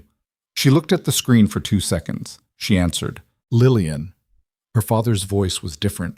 The warmth was gone entirely, which was almost a relief. She had spent so many years waiting for the warmth to drop that its actual absence felt like honesty. I know what you're doing. I know he's trying to manage this, but I want you to understand something. A pause. I have more than the affidavit. I have the original emergency room reports. I have the social worker's flag from when you were 17. His voice went quieter. I buried those. I can unbury them in a way that is very bad for you, or I can unbury them in a way that ends this cleanly. Your choice. She held the phone. Those reports, she said, are going to come out either way. Silence. The only question, she said, is whose version of them the judge hears first. She heard her father breathe. You should come home, he said. Very quiet now. The quietest she had ever heard him. Tomorrow. Just come. I am home, she said. She hung up. She set the phone face down on the desk. Outside the office window, the Moreau grounds lay in their nighttime arrangement. The security lights, the frost on the grass, the gate at the end of the drive that she had come through 6 weeks ago in the back of a black car, with her hands cold and her heart running too fast, and her entire operational intelligence focused on getting through whatever came next. She looked at the window for a long time. Then she opened the laptop again and started writing. Not a legal document, not a response to the filing. Something else. Something that had been assembling itself in the back of her mind since she'd read the affidavit, since she'd heard her own history described in her father's language, since she'd understood that the instrument he was using was the truth of what had happened to her, reframed. If the truth was the instrument, then she needed to hold the... She wrote until 2 a.m. Not a legal document, not a rebuttal formatted for a court clerk's intake system. A statement, her own words, in her own order, beginning at the beginning and moving through every year with the specific precision of someone who had spent 2 decades memorizing details because details were the only evidence she'd ever had, that her own experience was real. She wrote about being 7 years old and learning which floorboards in the hallway were the ones that didn't creak. She wrote about the emergency room at age 9, the nurse who had looked at her arm too long before looking away, and the specific quality of the looking away, and how she had understood even then what that quality meant. That the woman had seen something and decided, for reasons Lillian couldn't access, that she would not pursue what she had seen. She wrote about the social worker at 17. She wrote her name. She wrote the date of the visit, the specific questions she'd been asked in the room with her father present, the answers she had given, and then the answers she would have given if she had been alone. She wrote the difference between those 2 sets of answers in plain language that required no interpretation. She wrote about the scars, not medically, not clinically. She wrote about where each one came from, in what year, in what room of that house, under what stated justification.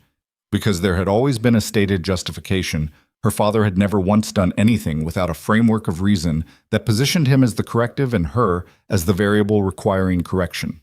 She wrote the justifications the way she'd heard them, in his words, and then she wrote what was underneath the words, and the gap between the two was the entire case. When she finished, she read it once. Then she sent it to Aldous Vern's email address, which she found on the legal firm's website, with a single line above it. This is my account. Unedited. I will sign it. She closed the laptop. She sat in Damien's chair in the quiet of the office and listened to the house and felt something she could not immediately name. Not peace, not triumph, not the relief she might have expected from having finally put the full truth of her life into words and sent it somewhere. Something closer to the feeling of setting down a weight you've been carrying so long you'd stopped registering it as heavy. The absence of the weight, rather than the presence of anything replacing it. Her back hurt. She hadn't noticed until now. She'd been sitting at the desk for hours in the wrong posture, her spine curved forward over the keyboard, and the old scars across her back were doing what they did sometimes in cold weather or sustained tension. A deep, diffuse ache that wasn't sharp enough to be acute pain but was present enough to be impossible to ignore. She stood and stretched very carefully and went upstairs and got into bed and lay in the dark and was asleep before she registered having closed her eyes. Damien came back at 4:15. She heard the car, heard the door, heard him on the stairs. And she was awake by the time he reached the landing, not from fear, but from the same calibrated awareness she'd been living in for the past 12 hours. She lay still and listened to him move through the room. He sat on his side of the bed. For a long moment he didn't lie down. He sat at the edge, and she could hear his breath in the dark. Not labored, not distressed, but carrying the particular quality of controlled exhaustion, the breath of someone who has run a very long race and has now stopped moving for the first time. Did it work? She said quietly. A pause. Partially, he said. She waited. One of the commission members agreed to delay the action pending a review of the original documentation, he said. The second one wouldn't move. He's going forward with the suspension of 2 of the permits. He was quiet for a moment. The financing arrangements can absorb one suspension, not two. What does that mean? It means the next 3 months will be expensive, he said, and complicated. Another pause. It means your father succeeded in doing damage. She lay in the dark and absorbed this. I wrote a statement, she said. She felt him turn his head in the dark. Everything, she said. Dates, rooms, specifics, the ER visits, the social worker, the scars, where each one came from. She kept her voice level. I sent it to Vern, the lawyer whose number texted me. I told him I'd sign it. Silence. Lillian, he's using my history as the instrument, she said. The only way to take the instrument back is to hold it myself. She paused. I should have been the one holding it all along. He was quiet for a long time. That document goes into a court filing. It becomes public record, he said. I know. Everyone will see it. I know, she said. I know what that means. She looked at the ceiling in the dark. I've been hiding it my entire life, and it kept me exactly where he wanted me. Hidden things are easier to reframe. She paused. I'm done letting him frame it. The dark held them both. Okay, Damien said. Just that. Not a management of her decision, not a strategic overlay, not a reframing of her choice in terms of what was optimal. Just, okay. Her decision received and respected at face value. She felt his weight shift as he lay back. They lay in the dark, and neither of them spoke again. And somewhere toward 5 a.m, she heard his breathing change into the slower rhythm of sleep, and she lay beside him in the quiet of the house and thought, this is what it feels like when someone doesn't need you to be anything other than what you are. She thought about that for a long time. Then she slept again. The hearing was on a Thursday. The 11 days between Randall's filing and the court date moved with the exhausting density of time spent in sustained crisis. Each day longer than the last, each piece of incoming information requiring a response, a calibration, a decision. Damien's legal team worked in parallel with Vern, who had called her back the morning after she sent the statement and said, in the dry, precise voice of a man who dealt in documentation for a living, that what she had sent him was the most comprehensive first-person account he had received in 22 years of practice. Will it work? She'd asked. There are no guarantees in an expedited hearing, he said, but your father's affidavit relies on a physician's interpretation of behavioral patterns. Your statement provides the source of those patterns with specific, verifiable, date-stamped detail. A pause. The question is whether you can say it in that room the way you wrote it here. I can, she said, without breaking. I might break, she said. I'll say it anyway. Verna was quiet for a moment, then, Thursday, 9 a.m. I'll meet you outside. The gala was on a Wednesday. She had not forgotten about it. She had in fact thought about it with increasing specificity as the days moved toward it. The black dress she had pulled from the closet 4 days after the filing, hung it on the back of the bathroom door, and looked at it each morning while she brushed her teeth, thinking about the cut of it, thinking about what it covered and what it didn't. On Wednesday afternoon, she stood in front of the full-length mirror in the bedroom. The dress was black, floor-length, with a neckline that was modest and a back that was not. The back was open from the base of her neck to her lower spine, a design that she had owned for a year and never worn because there had never been anywhere she could wear it and nowhere she would have wanted to. She put it on. She looked at herself in the mirror. The scars crossed her back in their familiar pattern, some faded to silver, some still holding a pink-brown that never fully whitened, the particular topography of a history that her skin had been keeping for her when nothing else could. She knew them by feel better than by sight. She had spent years not looking. She looked now. They were ugly in the way that evidence is ugly, not aesthetically, not inherently, but because of what they meant, because of the story they told, because no amount of time made the story less true. They were also hers, every single one of them. He had put them there, but he did not own them. He had never owned them. He had spent 20 years trying to make her feel that he did, that her body and its history were his property, his to manage, his to keep quiet. And she had spent 20 years believing him, and she was done. She did her hair. She put on the small diamond earrings that had appeared in her jewelry box 2 weeks after the wedding with no note. which she had come to understand was simply how Damien operated when he wanted to give something without making it a moment. She went downstairs. He was in the entrance hall in a black suit, talking to Marcus, and he turned when he heard her on the stairs, and the rest of his sentence stopped mid-word. He looked at her. She came down the last few stairs and stood at the bottom and let him look, because this was not something she needed to explain or manage or provide context for. This was simply her, in a dress, walking down the stairs of a house she lived in. He crossed to her. He didn't say anything about the dress, or the back, or the scars. He looked at her face with the gray eyes that had never asked her to be smaller than she was, and he offered her his arm. She took it. The gala was held in a ballroom in the city's oldest hotel, the kind of room that had been designed in an era when rooms were built to make people feel the appropriate scale of their own insignificance, with ceilings that required the eye to travel to reach them and light that came from arrangements of crystal that turned everything golden and soft. It was full of people who mattered in the ways that this city assigned mattering: political weight, financial weight, the social weight of names that opened doors. She walked in on Damien Moreau's arm, and she was aware in her peripheral vision of the way the room received them. Not dramatically. There was no gasp, no moment. People didn't stop mid-sentence, but there was a redistribution of attention, heads that turned, gazes that caught and held, the social recalibration of a room that was processing something it hadn't expected to process. She had spent her life trying to take up less space in rooms.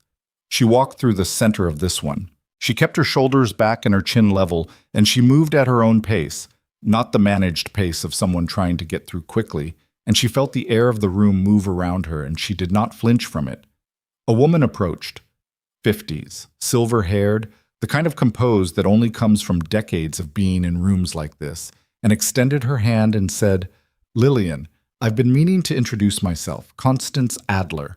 I sit on the Arts Foundation board." Lillian shook her hand. "I know who you are," Lillian said, not aggressively, just directly. "It's nice to meet you."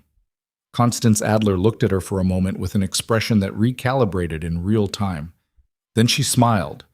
A different smile than the initial social one, something with more substance behind it. "Well, it's nice to meet you too." The evening moved. She talked to people. She discovered that she could do this, that the skills she'd spent 20 years developing under a specific kind of duress could function in different contexts, that the ability to read a room and understand what it needed was not inherently a survival mechanism, it was just intelligence applied to social geography, and she had it. The difference was that tonight she was choosing to use it, not because she had to, because she wanted to. Halfway through the evening, she excused herself from a conversation and stood near the edge of the room for a moment, alone, and let herself breathe. She looked out across the ballroom, all of it, the people, and the light, and the golden hum of 100 conversations happening simultaneously. And she thought about Thursday, about the courtroom, about the statement she would deliver in her own voice, in her own words, in front of a judge who would hear the two versions of her history and have to determine which one was true. She was not afraid. She was many things, tired, tight in the chest, fully aware of how much was riding on what happened in that room. But she was not afraid. Fear was the thing her father had always relied on. Fear was his primary instrument, had been his primary instrument from her earliest memory. And she had just spent 6 weeks in a house that was slowly, quietly, consistently demonstrating that fear was not the only possible operating condition. Damien appeared at her elbow. He handed her a water glass and stood beside her and looked out at the room. "How are you doing?" he said. "Fine," she said. Then, because fine had been her default for 20 years and she was trying to be more precise, "Better than fine. I'm okay." He nodded. "Constance Adler told me you were direct with her," he said. "Was that wrong?" "No," he said. "She hasn't had someone be direct with her in about 15 years. She looked genuinely delighted. Something moved through Lillian that might have been amusement, which was a feeling she was still getting used to experiencing without suspicion. She let it land. "Tomorrow," she said. "Tomorrow," he said. "Whatever happens, it will hold," he said. Not performed confidence. Assessment. The voice of a man who had spent 23 years learning the difference between the two. "Vern is good. Your statement is stronger than anything their doctor can put in front of a judge. The ER records that your father buried. I've had my people locate the originals. They're being submitted as evidence tonight." She turned to look at him. "You found them," she said. "The hospital's digital archive goes back 22 years, he said. Your father had the copies and the accessible records removed. The archive is different." He looked at her steadily. "It's all there, every visit, the original nurse's notes from the second one." She thought about a nurse who had looked at her arm too long and then looked away. "She documented it," Lillian said. "She documented what she observed," Damien said. "She also documented the conversation with your father in a way that, in retrospect, reading it now, makes clear she knew she was being managed." He paused. "She did what she could inside a system that made it easy for a man like him to operate." Lillian looked back at the room. "It should have been enough to stop it," she said. "Yes," he said, "it should have been. No comfort applied over the top of it. No reframe to make it sit easier. Just the agreement because it was true, and she had earned the right to have true things confirmed rather than softened." She drank her water. "Thank you," she said. He looked at her. "For the records," she said, "for all of it." She paused, because the next part was harder to say, and she was going to say it anyway. "For the wedding night, the robe." She kept her eyes on the room rather than his face. "You could have done anything you wanted. You had every social and legal and organizational—" She stopped, started again. "Nobody had ever given me a choice before. That was the first choice anyone ever gave me." The room continued its golden hum around them. "You shouldn't have had to wait 20 years for someone to do the basic minimum," Damien said quietly. "No," she said. "I shouldn't have." She turned and looked at him now, directly, the way she could do now without the old reflex pulling her gaze down. "But you did," she said, "and it mattered." He held her gaze. Something in his face was different. Not different from its default, but different from the controlled stillness she had been cataloging for weeks. Something that didn't have a tactical function, that existed simply because it was there.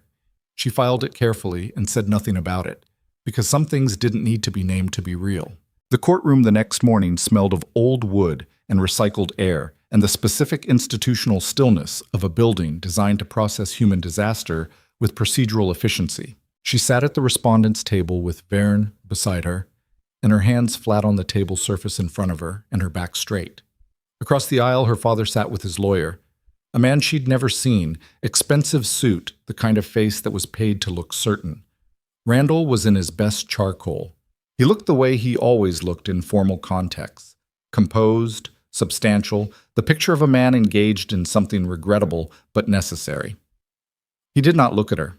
The judge was a woman in her 60s named Harriet Caulfield, with the no-nonsense energy of someone who had heard every version of every story and had developed a finely calibrated instrument for finding where the performance stopped and the truth started.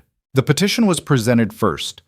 Her father's lawyer walked through it with the efficiency of a man who believed he was holding a strong hand. The framing of the marriage, the physician's affidavit, the behavioral evidence of a young woman whose responses to her environment indicated significant impairment. He was good. She sat and listened and acknowledged, internally, that her father had assembled something that would be credible to someone who only saw one side of it. Then Vern stood up.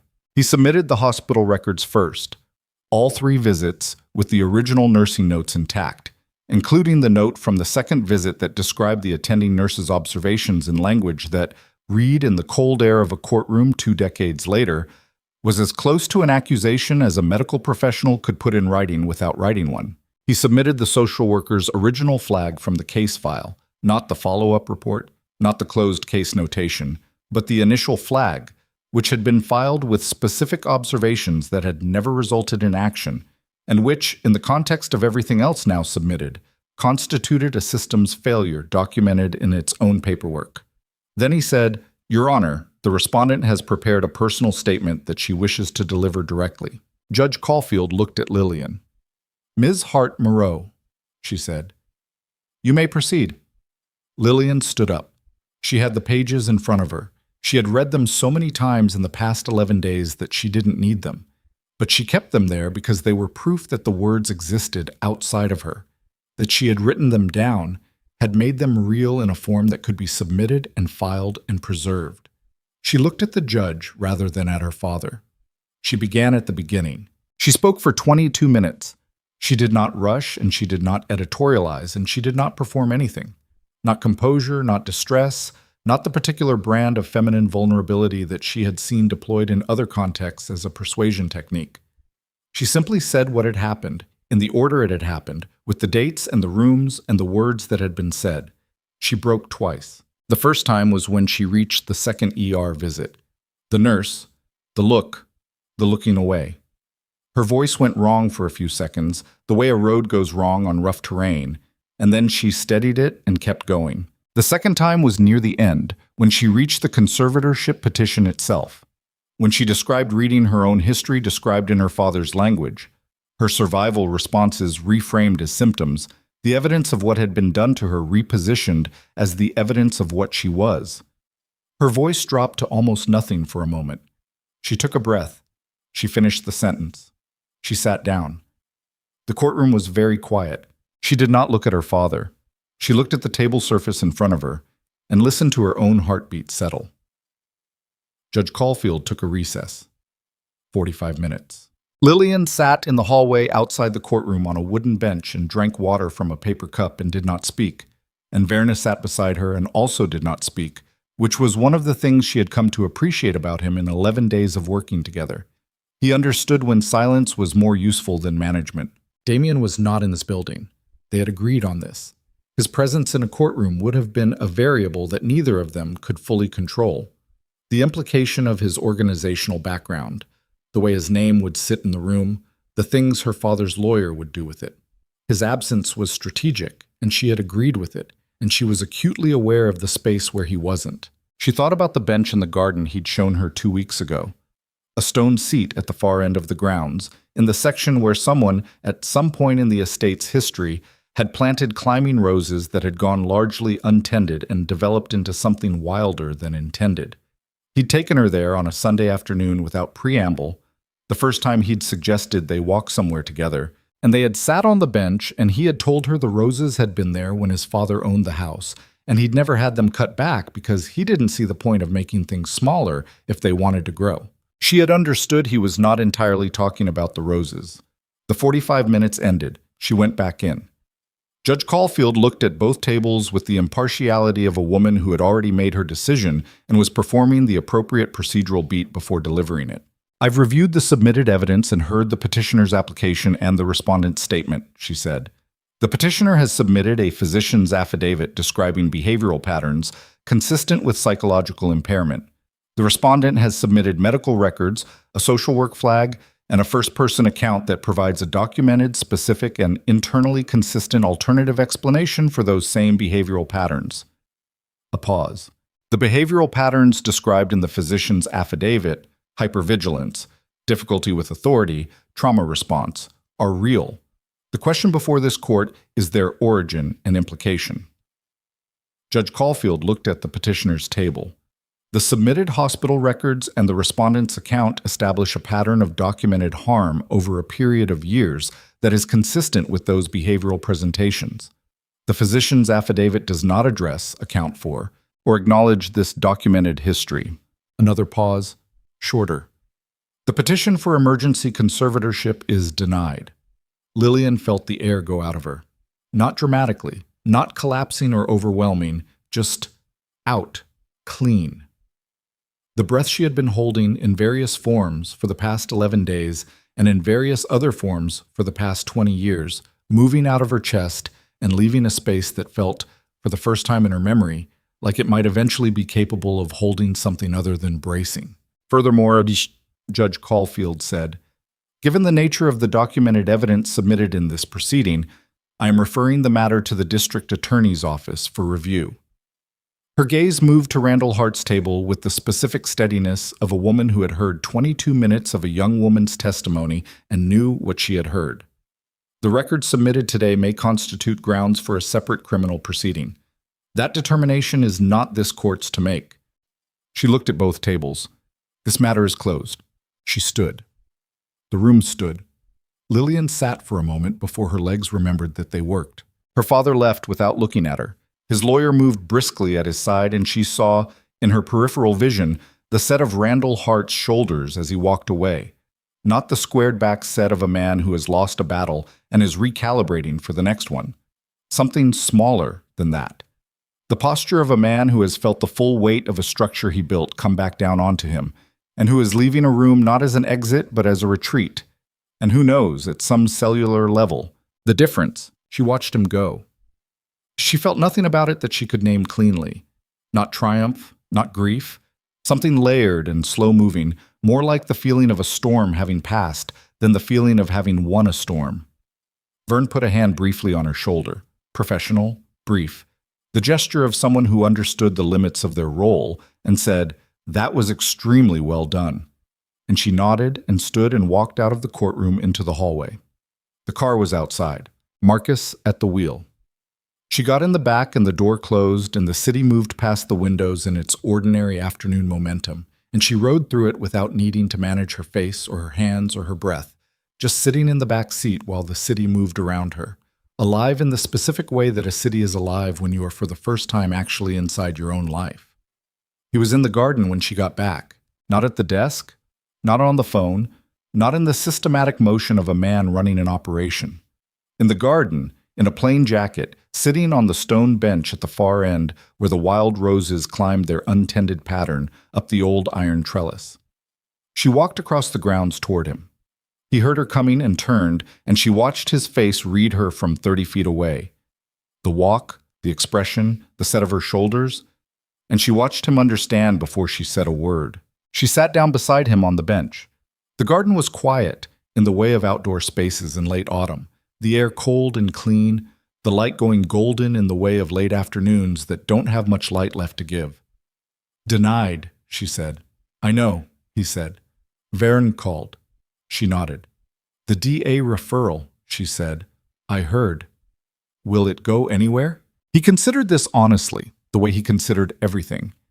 It depends on what the DA's office decides to prioritize. The evidence is there. Whether they act on it, he paused. Possibly. I have some thoughts on how to ensure the relevant people understand its importance. She looked at him. "Not coercion," he said. "Just context. I can provide context efficiently." She understood what that meant in the particular language of the man sitting beside her, and she chose not to examine it too closely, and she found that she was at peace with that choice, which was its own kind of information about how far she had traveled. "I sent a letter to the district attorney myself," she said, "this morning, before the hearing, in case the judge referred it." He looked at her. "Varna drafted it," she said, "but the words were mine." She paused. "I want it on record in my voice, not just in the evidence.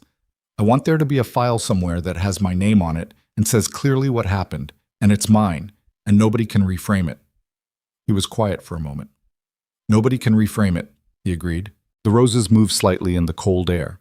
Somewhere inside the house, the kitchen was producing the early sounds of dinner preparation, a distant domesticity, the ordinary rhythm of a household that continued its ordinary functioning through all of it. She thought about the girl who had arrived here 6 weeks ago in a wedding dress she hadn't chosen, with a fear that ran so deep it had stopped feeling like fear and started feeling like the baseline condition of being alive. She thought about her wedding night and the robe and the question of how old she had been, and the particular way he had not answered his own question, and what it had meant that he hadn't. "I didn't know," she said, "when I came here, what this would be." He looked at the garden. "I didn't either," he said. "You were expecting manageable," she said. She felt him go very still for a second. Then something in his posture shifted, and he said, "I was expecting a transaction," quietly. "That's what I arranged for." "Transaction? What did you get?" she said. He turned his head and looked at her. "Something I didn't arrange for," he said. She held his gaze. The garden held them both. The light was going the way light goes in late autumn, not dramatically, just slowly and honestly, the way things go when they're not performing anything. "I want to stay," she said. "Not because I don't have somewhere to go. I have the financial arrangement. I have Verna. I have—" She stopped, started again. "I know what you offered me, that I could leave, that there were no consequences." She looked at the roses. I want to stay because this is where I'm not afraid. He said nothing for a moment, then, okay, I'm going to need things, she said. Not from you, things that are mine. I want to take some classes. I want to know what I'm good at outside of surviving. She paused. I want to be able to say when something is wrong without checking whether it's permitted. Yes, he said. Those aren't requests, she said. I'm telling you. Something moved across his face that she had no word for and didn't need one. I know, he said. The evening came in over the garden. The kitchen sounds continued their rhythm inside the house. Far at the edge of the grounds, the security rotation moved through its patient pattern, the lights coming on in the incremental way of a place settling into its nighttime arrangement. She sat on the stone bench beside the man who had looked at the evidence of the worst thing she had ever survived and felt something cold and steady move through him that was not pity and not strategy, and had not once asked her to be smaller or quieter or more manageable than she was. Her back ached faintly in the cold, the old scars doing their winter thing. She let it ache. She had spent 20 years trying not to let anything show. The aching and the scars and the reflexes and the 22 minutes she had spoken in a courtroom this morning. All of it, hers. Not her father's evidence, not his narrative, not the instrument of his control or the proof of her impairment. Hers. She had walked through rooms full of people with her back uncovered, and she had stood in a courtroom and said what had happened in her own voice. And she was sitting in a garden in late November with cold air in her lungs and a man beside her who had given her, on the first night of her new life, the one thing she had not known she needed most. Not safety, exactly. Safety was still new, still being learned, still sometimes confused with its absence by reflexes that hadn't caught up yet. A choice. He had given her a choice, and she had made it, and she was here. The light finished going. The garden settled into its evening dark, the climbing roses holding their shape against the iron trellis, growing the direction they had always been growing, untended and unhurried and considerably wilder than anything around them had planned for. She sat beside Damien Moreau in the dark and did not smooth anything over. She breathed the cold air. She was, for the first time, exactly where she had chosen to be. Not surviving the place she was in, but inhabiting it, fully, with all her history and all her scars and all the complicated living that had brought her to this garden and this bench and this man and this version of herself that she was still, every day, learning the dimensions of. The house lights came on behind them, warm against the dark. Neither of them moved. They sat in the garden until the cold made sitting there a choice you had to keep making, and they kept making it, and the night came all the way in, and the roses climbed their trellis in the dark, and somewhere in the city a man named Randall Hart sat in a room that was a great deal less secure than it had been this morning. And here, in a garden that smelled of cold earth and old stone, his daughter sat in the dark and was not afraid of the dark. That was everything. That was, in the end, the only thing that had ever needed to happen.